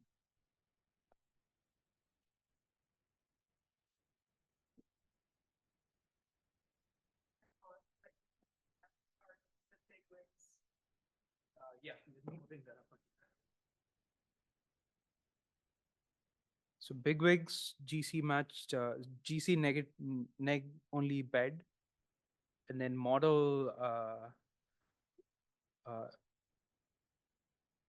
there should be model release run 1, and then peaks and peak inliers bed.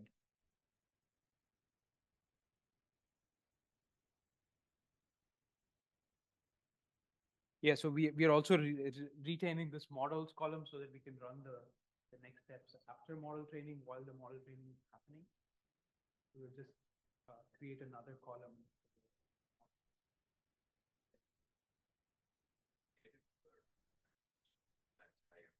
And the training was done on random mix. Like, is that what when you see on the polls, take different polls? I mean, that is also there. So basically, for each of the fold, this 1:4 ratio will be there. Okay.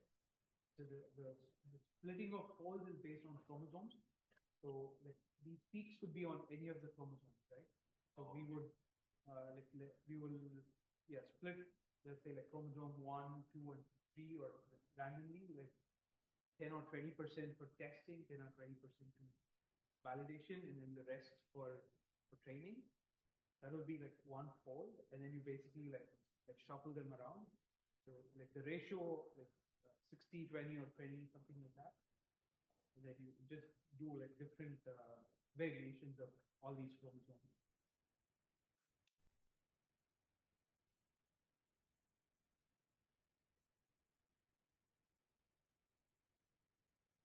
So are you guys able to upload the table? Or like get this column?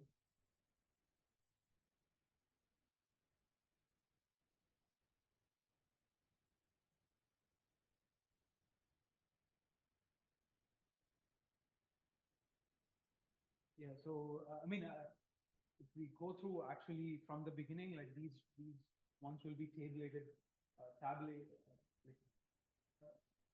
the workflows themselves will create these columns and put these values there, right? We will not be uploading these. We would have just started from the BAM files like yesterday, and then it would have created all these things. Yeah.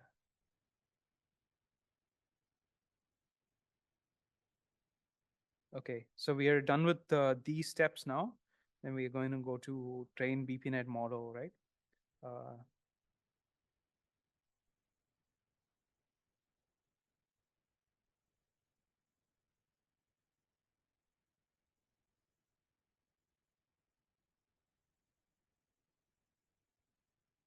Working for that.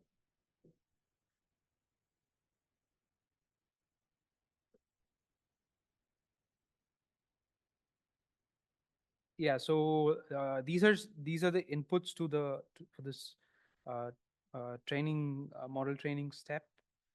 So we looked at the GC match negative, right? Like these are the background regions, and then bigwigs are the ones that are generated from the BAMs.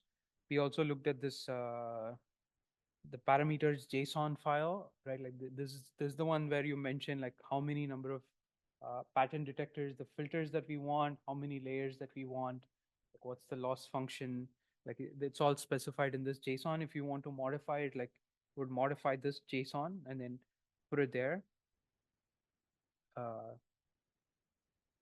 Yeah, and then like this particular JSON also has like we have specified like what loss function we want and other things.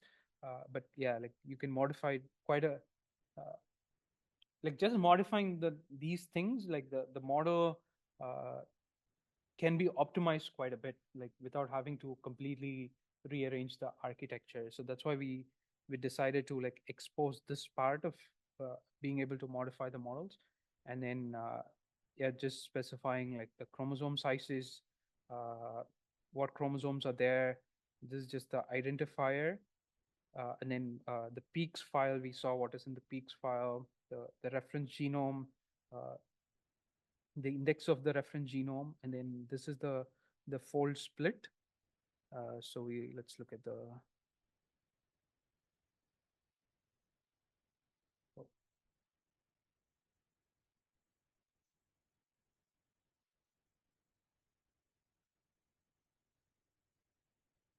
Yeah, so here we're just specifying like these are the test chromosomes, these are the validation chromosomes, and these are the training chromosomes, right? That's all in this JSON. So for different folds, like we will just rearrange these things, and then we will have like let's say 5 different folds, and then like just train the models on 5 different folds, and each time we will give it in this column we will give it different fold. Yeah, this is just a placeholder for the model to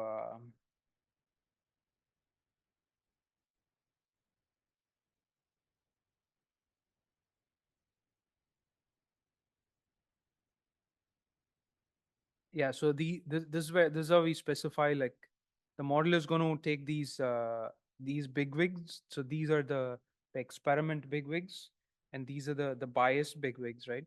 You can also provide like some smooth version of these control bigwigs to the model, and then like so the model is going to train on both the peaks and the non-peaks. So the pipeline itself will replace the experiment ID and the test loci. So basically the experiment part. So the naming, if you look at the naming of these files, if you're providing these bigwigs by yourself, so it needs to be like this, right? Like the ID underscore plus ID underscore minus, and then it'll be like ID underscore control plus and control minus, right? Like it's also being specified here. So just the naming convention, right? So the model knows like how to expect like these bigwig names to be, right? Like if you just name it randomly, it will not know what bigwig to take in. So yeah, that's all is being specified here.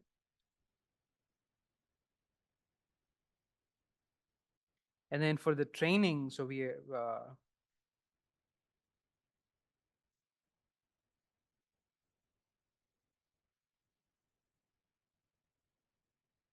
so for training, we have this loci, right? Like we are going to use both the peaks and the background regions, and they're going to be used in the ratio of like 0.33.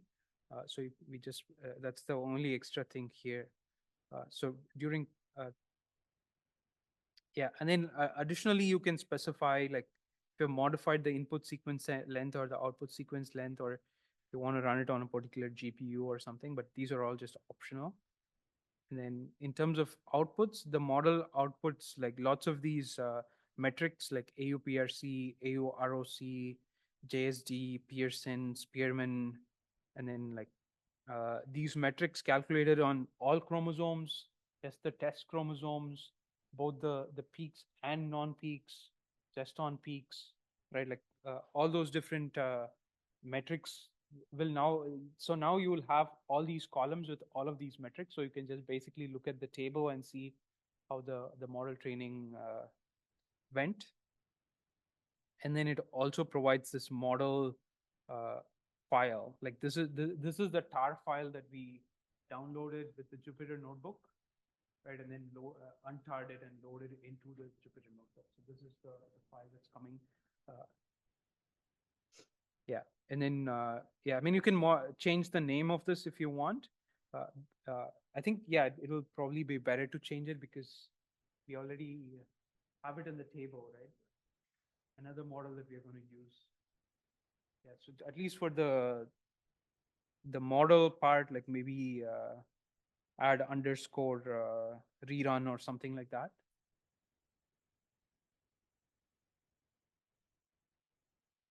And you can select the data and then select one of the experiments with all the entries, and then you can start the model training.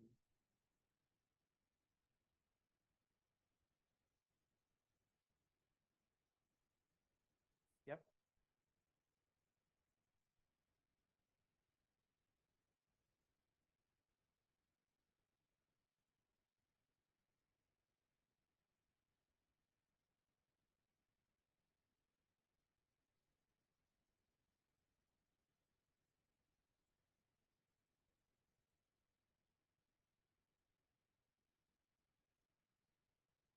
It's quite easy to try with your own data sets, right? Like you just upload the BAM files that you have from your sequencing run to be and create a table like this, and put it in AnVIL, and you can just send it out.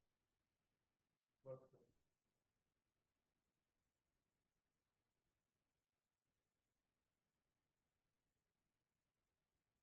Are you guys ready to start?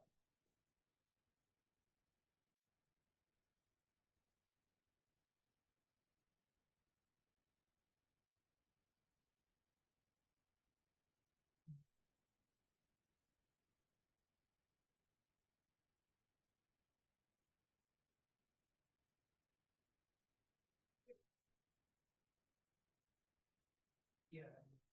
You just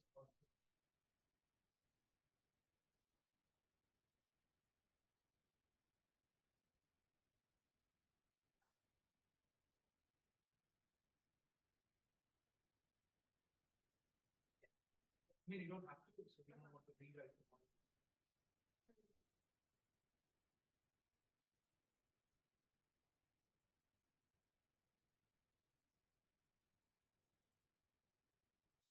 Yeah. Oops. Change this ID. Change it to.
The ones that are not there. Okay.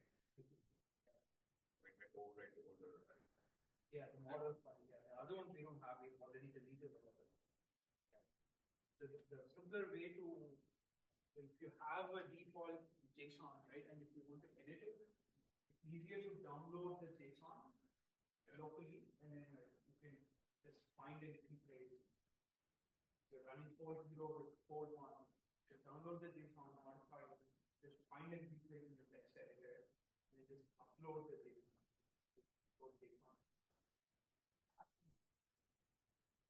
Makes it more, you don't have to worry about like whether you change everything. So One way to fix it on it. yeah, Right. yes.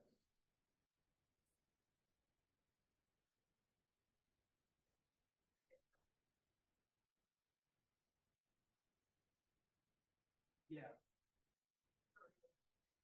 Yeah. Yeah. So that will become the default.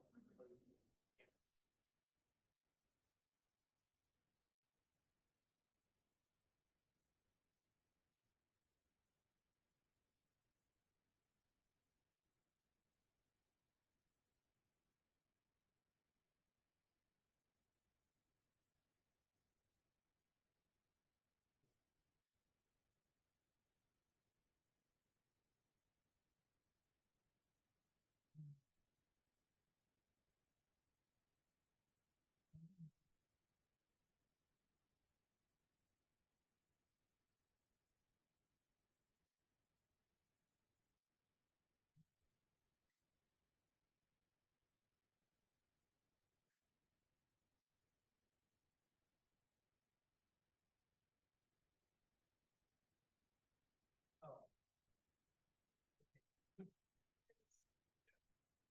Yeah, so there is this thing.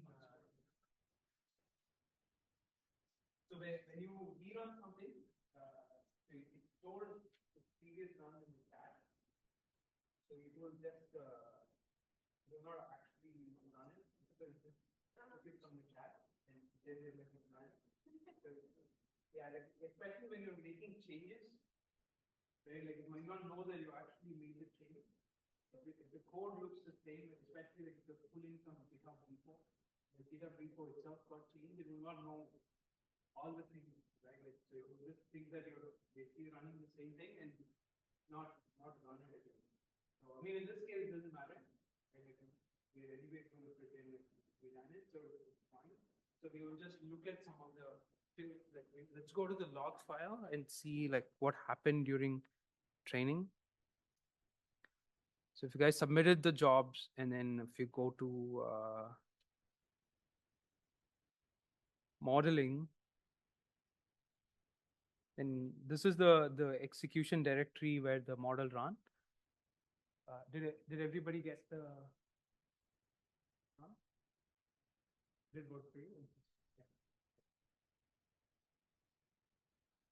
So you can go to the execution directory. Then it will take you to the bucket where all these the outputs from the models are saved. So you have all these different files and the model predictions, and then the models themselves, the other like the metrics that it calculated. But we're just going to look at the log.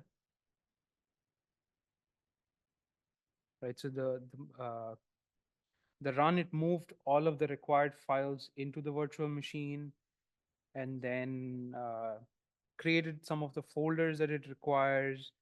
And then like we looked at these input, like what are the files that are being used, right? Like the bigwigs, and then the peaks, the background regions, and then the control bigwigs. And then this is how the bed looks like. So, and then like the BPNet train function gets called with all of these parameters, and some of the things that you might, so we are setting the learning rate to this value. So basically the learning rate affects how quickly the model, based on the error that it sees between prediction and the actual value, right? It decides how much it wants to correct its weights. If you set a higher learning rate, it will change them too much. If you set it really low, it will only change it like tiny bit. So if it changes too much, it might just keeping like, yeah, just keeping changing too much all the time, but never really learning or like, right, like going down the path basically. But if you just set it too small, it will just take forever for it to finish learning. So it's like, yeah, it sometimes requires some playing around. And then we also, yeah, like set some other values like early stopping. So the model, if it doesn't improve for 10 different training sessions, basically it will just think that like it's done with training, right? Like at some point it's not learning anything new, right? Like so it's not going to keep getting better. So we don't want to just keep it running forever. So it waits for 10 different 10 sessions basically, and if it doesn't see any improvement, it's going to be like, okay, we have come to the end of this. So and then the process is just taking all the peaks and then splitting them into these chromosomes, based on these chromosomes, into training, validation, and test. And it's going to give. So yeah, I forgot his name. Yeah. So yeah. So this is basically the model architecture. So in the log, so these are the different layers in the model, and then like you can see like the input layer is connected to the first convolutional layer, and then like this is the size. We have 64 filters, and then like then the number of parameters. Like you can see like the whole architecture here if you're interested. Yeah. And then the training happens. So basically like batches of peaks get fed into the model, and then prediction is made, and based on the difference from the actual value and the predicted value, it updates the model's weights, and then you can see the different losses, right? Like we have a loss for the prediction, the profile prediction, and the counts prediction, and then like they get added up in some way to get the total loss. And then you would see, like, as the model sees more and more data, like the loss is slowly going down, right?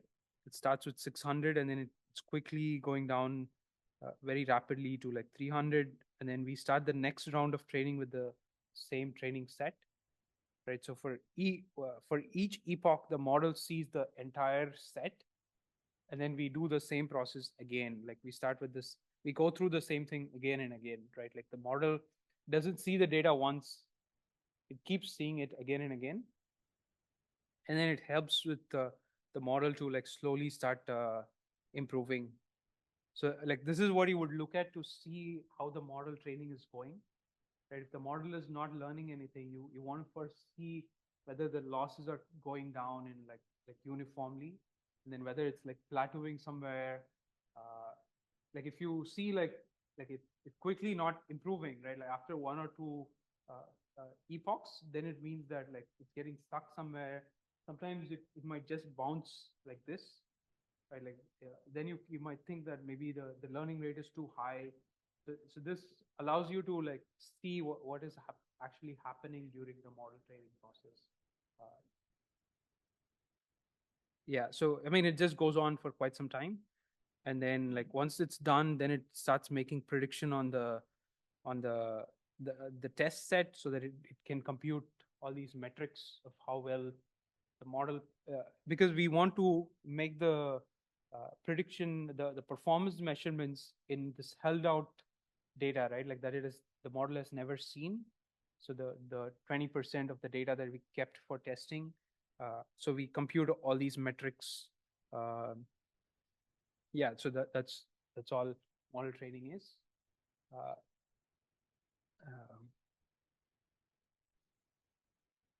Okay, so the next step is to run SHAP, right? So if you guys go to SHAP,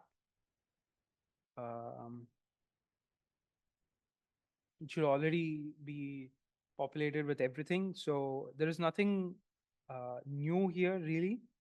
So the only difference in input now is that like we're taking the model from the previous step and providing it to the SHAP. So all the other inputs we have seen, like just the reference chromosome, it's similar to what we did in the Jupyter notebook basically, and it's just going to do it for all the regions, and like it's configured to run on a GPU, so it can actually run all these things quite in a reasonable amount of time.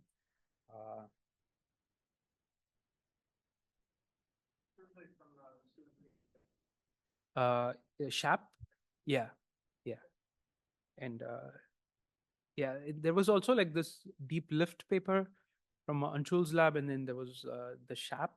Yeah, so but it's similar, but yeah, like SHAP is more. Yeah, so we now we're using SHAP for stuff also. And then it's going to give like basically the SHAP scores for the profile head and the count head, and then like just the SHAP bigwig. So yeah, that's another thing that I want to show. So yeah, if you guys can just start this run, then we will look at the outputs.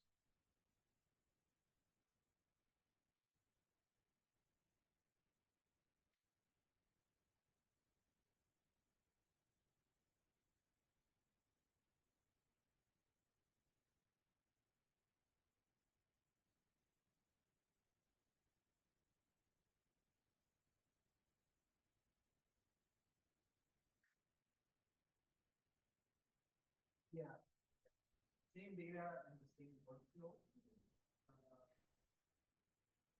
Also, I don't know, maybe you.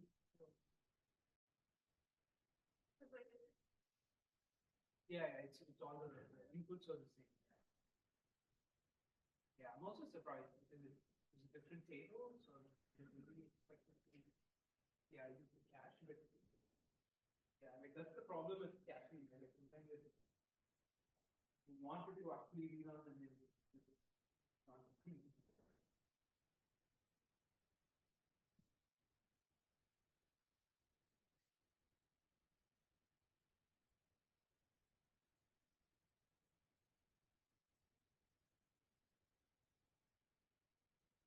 Yeah, so one of the outputs from running SHAP is this bigwig track. So we can actually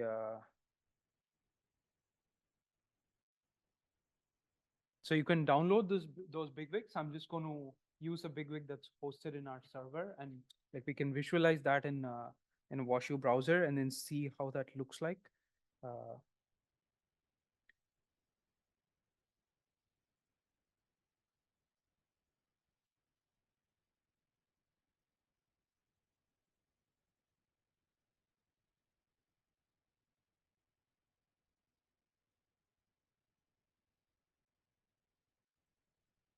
Let's oh. Mhm.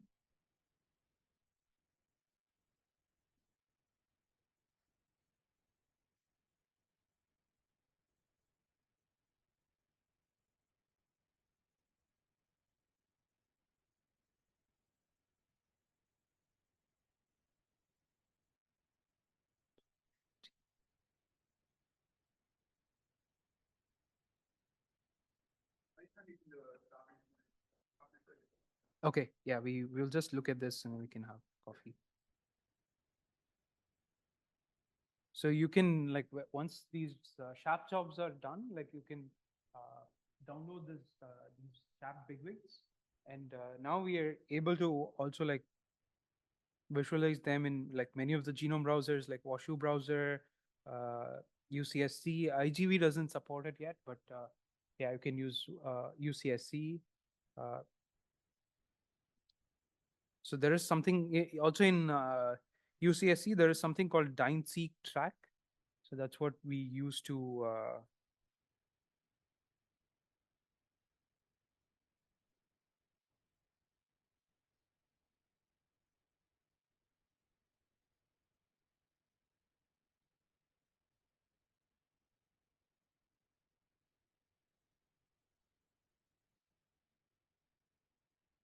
so we can load those bigwig files in any of the genome browsers.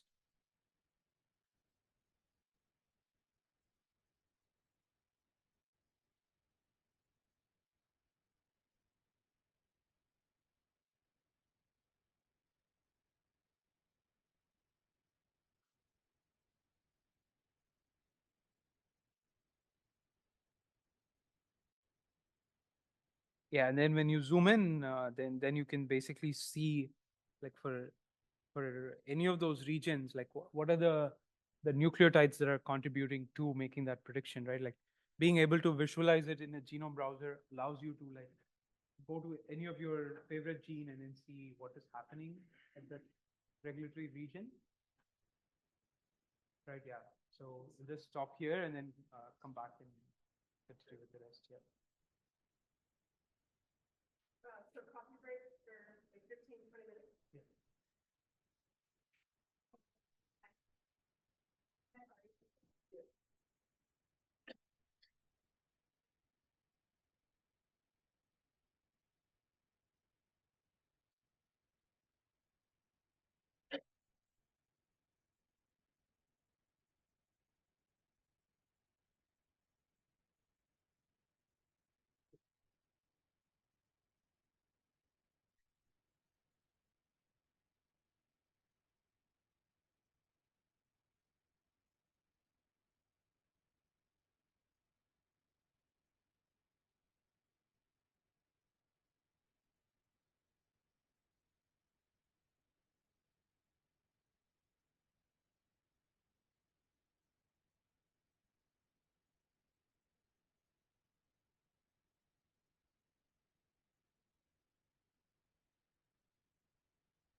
I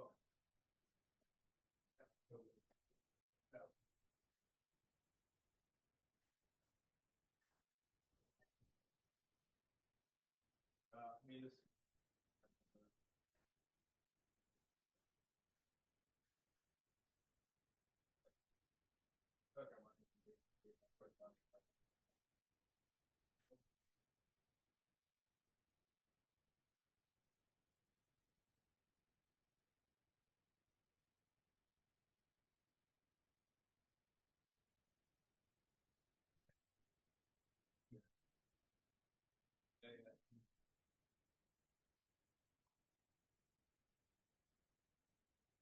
Yeah.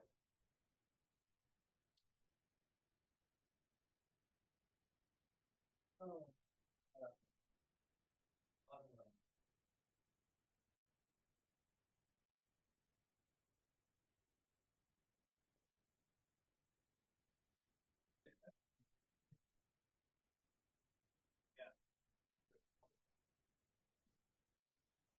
Yeah. Yeah. Yeah, it's before it, you know,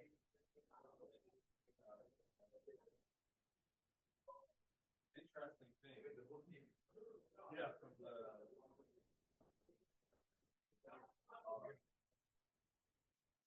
Yeah.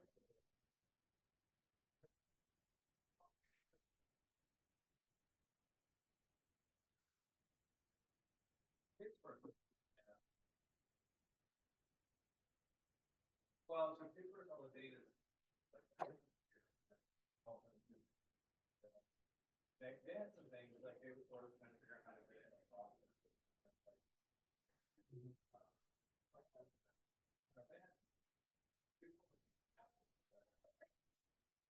There's some data leakage to things. So, how much, do you know that's about attendees? I mean, I looked at it. Yeah. Yeah, exactly. The problem is that they weren't designed to protect.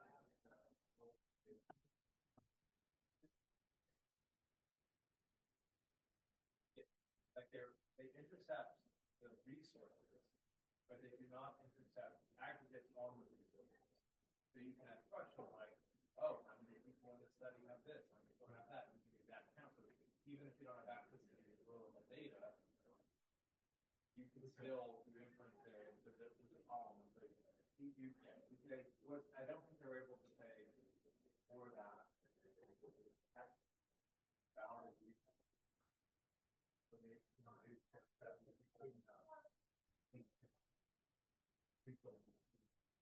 Yeah, show me everybody. We're gonna go back. I think that's what it was. Yeah. And so,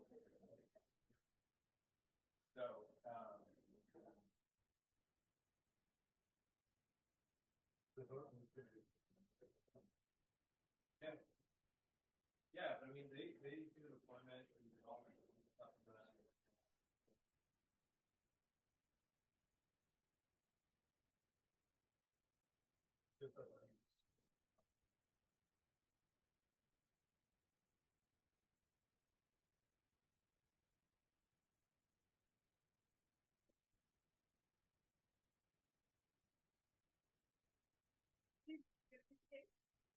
No.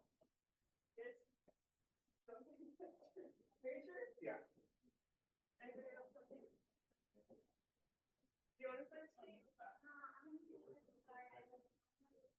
Right over there. Oh, cool.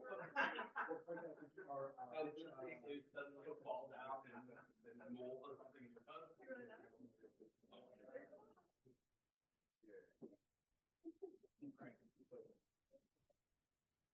Yeah, I'm gonna tell you that. When I grab my back, I can transfer out. Yeah, I love it. I love it.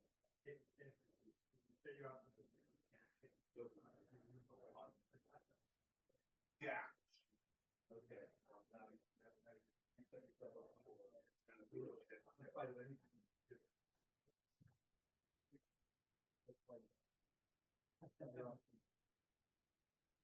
know,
I don't think it's a very common element of how they make them.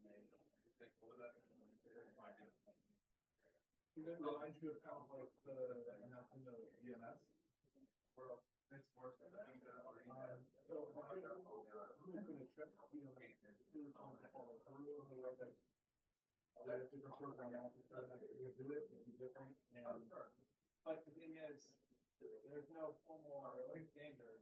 And yeah, there was some transform this fire and gonna take you to an abstract here that was certified. And given that they released it in July, even if you were actually 25. Yeah. 6 months later, less than 6 months, something like that. But it was just yesterday that they released it. It was like in July. It was in July. Yeah. About days ago. Correct. Yes, but not actually enough. If you had been prepared on the day that they did it, or had a going about plan, so you hadn't started the process.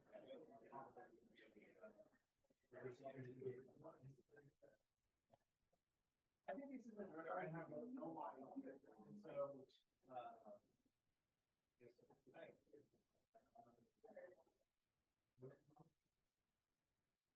with the under 171, 171. Minimum moderate is like an under 53. Also, certification is more about whether or not you meet the standard set out in the system.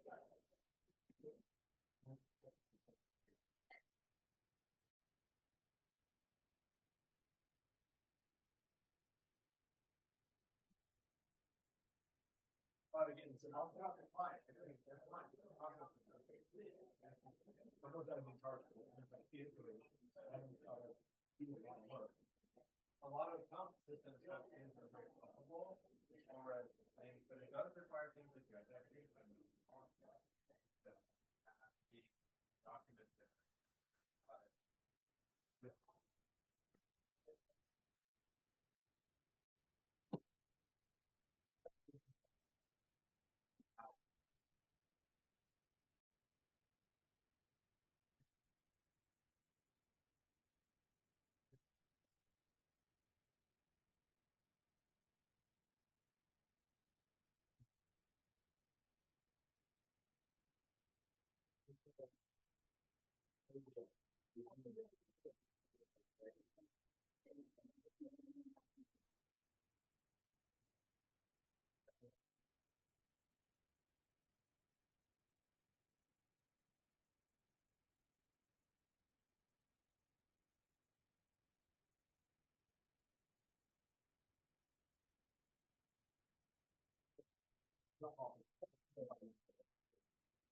Yeah, so basically we have like 2 more steps in terms of the workflow to go through, and then We also have the Jupyter notebook, right? Like, so, then the next step in the list is to, uh, uh, like find all the motifs that the models are learning, like that's the Modisco step. So this takes, as input, what the SHAP step is outputting, right? So we have, count SHAP and profile SHAP, and we give it to the Modisco workflow.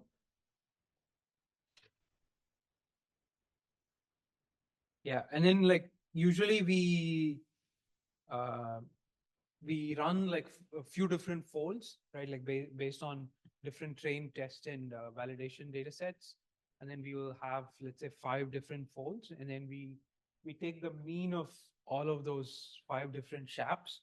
So there is also a workflow that calculates mean SHAP. So you can point to, if you run like different folds, so you just give them as a list, right? So it'll be like fold 0, fold 1, fold 2, etc. So if you give it like a list like this, then it just merges all of those bigwig files and produces like a mean bigwig. So because there is some variability between different models, so we want to take the mean to be more confident. Yeah, I mean, I think we don't have to run these steps, but at least I just want to go through the inputs and outputs for Modisco and the hit caller.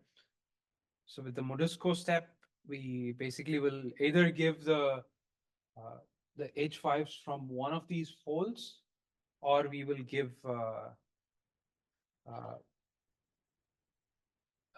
just the mean SHAP scores from all the folds.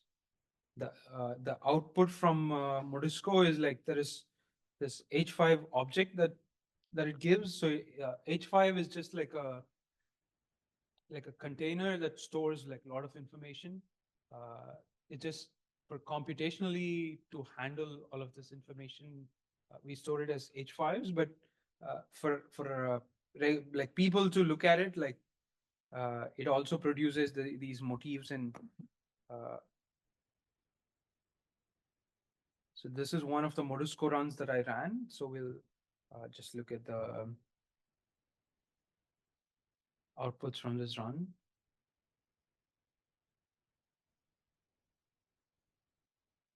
Maybe not log, I'll just. So if you go to one of these folders, you will see like all of these motifs. So just like this is one of the motifs that it learned, right? Like CAC, GTG, like it's a. So there will be like list of all the motifs that it learned, and this is just a like a PNG, but you actually want all those values, right? Like how tall each of those nucleotides are, not just look at the PNG. So there is also like there are other objects in this folder that actually stores the value, and this is what Modisco gives, like all the motifs that contribute positively to binding because there's a ChIP-seq data for this particular TF. So we have a list of all the positive motifs and the negative motifs that affect binding negatively.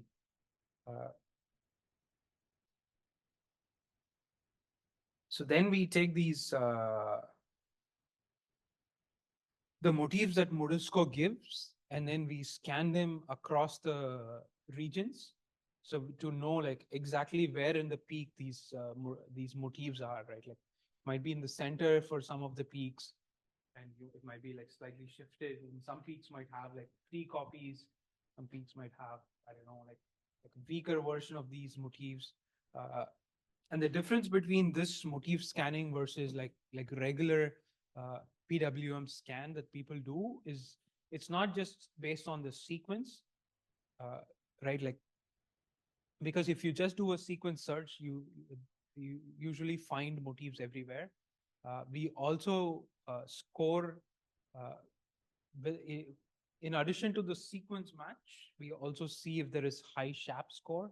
Like it's just basically because SHAP is telling how much that motif is contributing to model's prediction.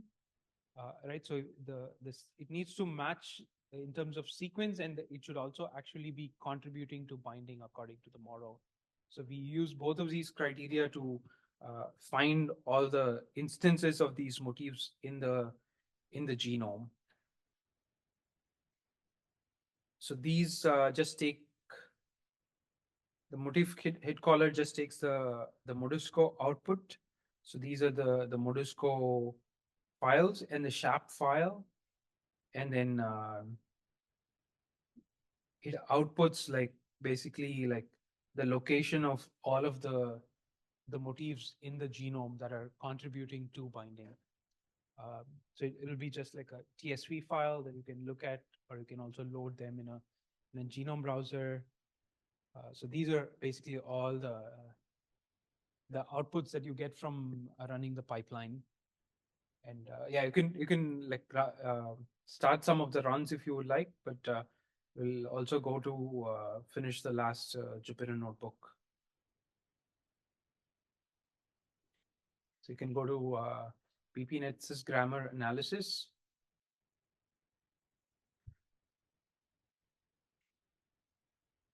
Yeah, this time it should be quicker than before.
Oh,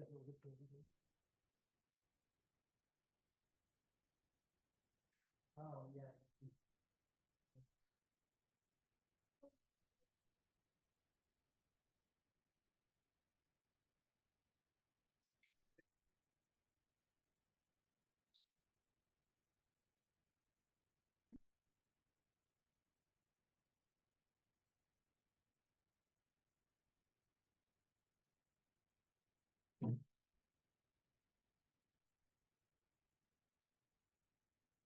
Yeah, so here we just again like download the model locally to the virtual machine, and then like we untar it and then load the model, right? Like, and then yeah, this is just showing how the model architecture is. Um, so here the idea is, so we are just trying to insert a motif, model motif, and then see how it's yeah, if you just follow it along. So we will try to insert this motif that's known to be bound by MAFK, and then we will insert that in shuffled backgrounds from the peak regions. So it's only the motif that's contributing to binding. So we can just modify and put different versions of the motif and then see what happens. So here you can see that this motif has a lot of TA content at the end, even though like this is the main part of the motif. Then we can put like different GC content, right? Like instead of ATs, we're inserting GCs here, and you can see like compared to this signal, like it drops down dramatically. So you can this is just a way to look at yeah, different motifs, different combinations of motifs at different spacing, just to look at the systemicity syntax.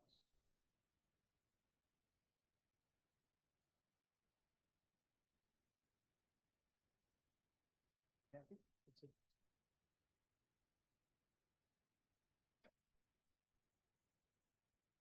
I have a request.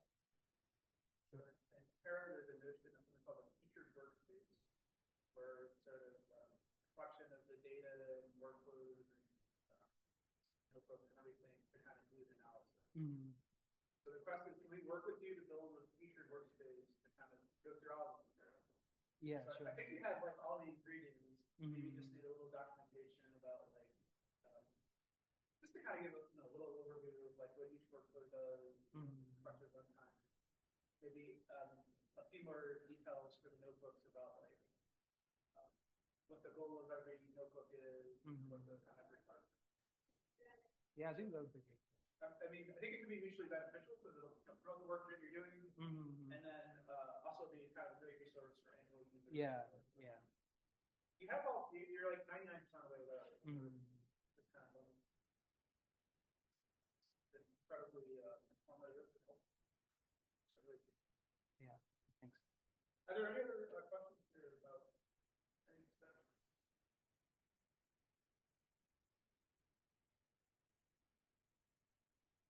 You guys can also run it with your data and you have some problems. I think we'll take you up on that. This much is all over here. We can mess around on it.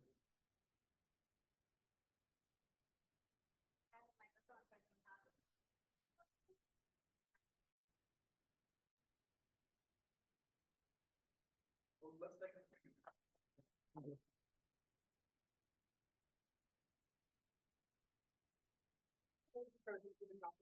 If you're not running something in your notebook, then it'll pause automatically after 10 minutes. Yeah, if you go to yeah, this environment configuration, like in the analysis tab, click on this, you can go to settings, and all the way down there is this delete environment.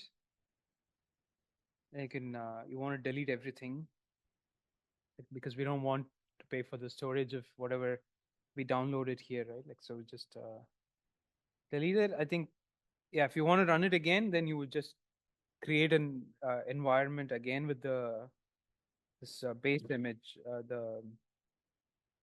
this custom environment, right? And then you just create it again and you can run the notebook. So it's not. Environment in like a comment in one of the notebooks. Yeah, yeah.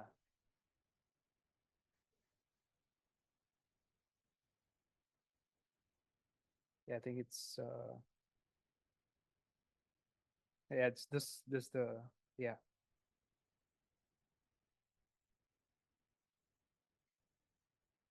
Yep, cool. Okay, thanks everyone. It's been an awesome 2 days. So we just have a couple of last things we wanted to close out. So number one, we just want to do a quick recap of how the CoFest went. So we'll invite all of the CoFest leads on up. If you could just say a few words about your experience.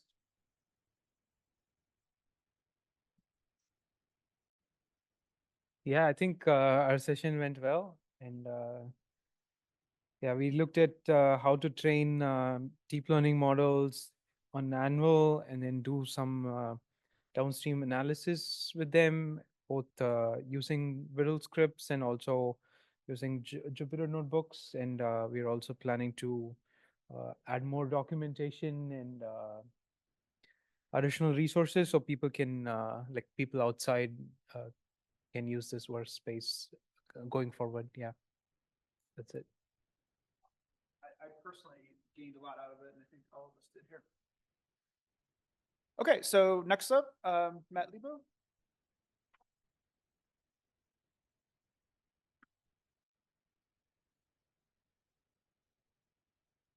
Yeah, so we were able to sort of, give an overview of polygenic risk scores generally, talk a lot of discussion about a little bit on also like downstream, how they might be handled in the clinic and stuff.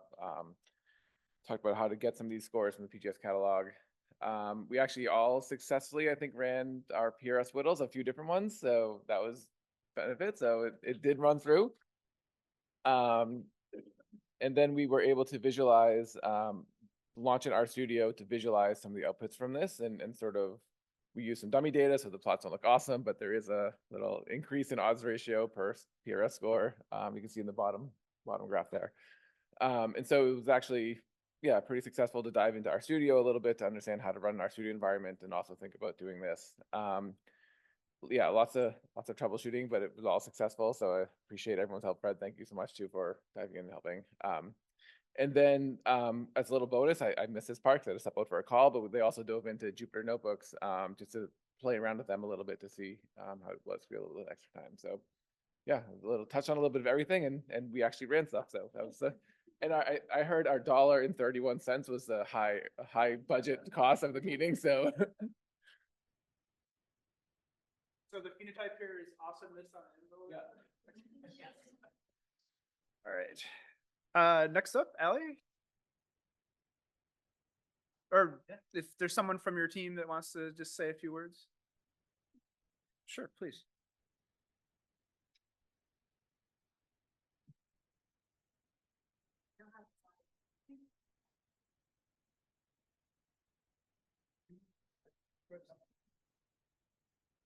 Oh, yeah. Teamwork.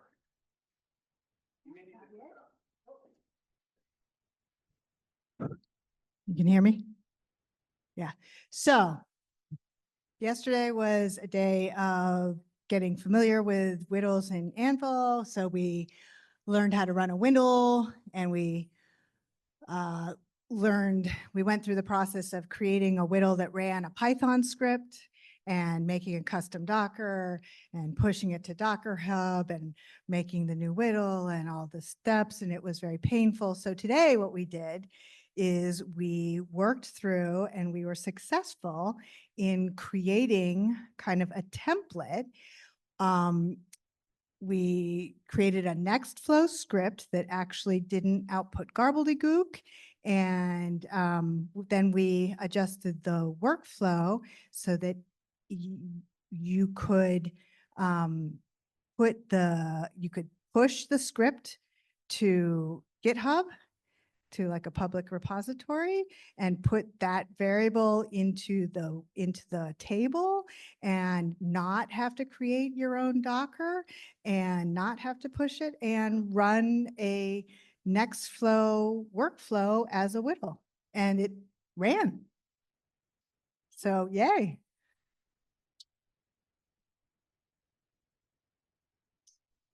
All right. Congratulations to Team Whittle. Okay, next up, Ava.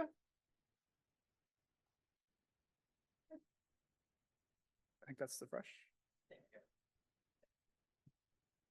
All right. So I frantically took a ton of notes while everyone in the group had an amazing discussion. I feel like I learned so much, but this is Claude's summary of some of the things we talked about. So I really like the categories that it came up with. I think those are pretty broad and encompassing, but just a couple things that I think really stood out in our discussions were around data discovery and communication. So one thing we thought would be really pretty straightforward is making data announcements when new data sets are available, potentially through the NHGRI newsletter, because there's a huge audience there, and just FYIs are always nice. And other ways to find out about new data sets that we think would be really helpful. And along the same lines that it would be helpful to have more clarity around AnVIL's unique offerings. We find that sometimes there's little activation energy or the cost associated with it may be discouraging some folks, but if we can be really clear about what's unique and what's really awesome about some of those data sets at the same time as we're announcing them, that maybe that would get more people on board that really want to be there. And then I know that the Terra team is working really hard on delivering information about roadmaps and what's coming along the pipe, and I think that would be great for a lot of reasons. Just people kind of know what's coming and what to expect in the coming quarters. And then some information about documentation and metrics. So we think this could be great for a ton of reasons, but that could be great internally for us, figuring out what kind of crash reports, what's going wrong with things on the technical side of things, but also allowing individual users or PIs to kind of track activity in their workspaces, to know the reach of their data and usage and that kind of thing. Yeah, just like being able to know our users better and things like that as well. But I also included a table here, maybe some priorities, if we're curious. So please feel free to check those out. Woo, I love all the ideas. Yeah.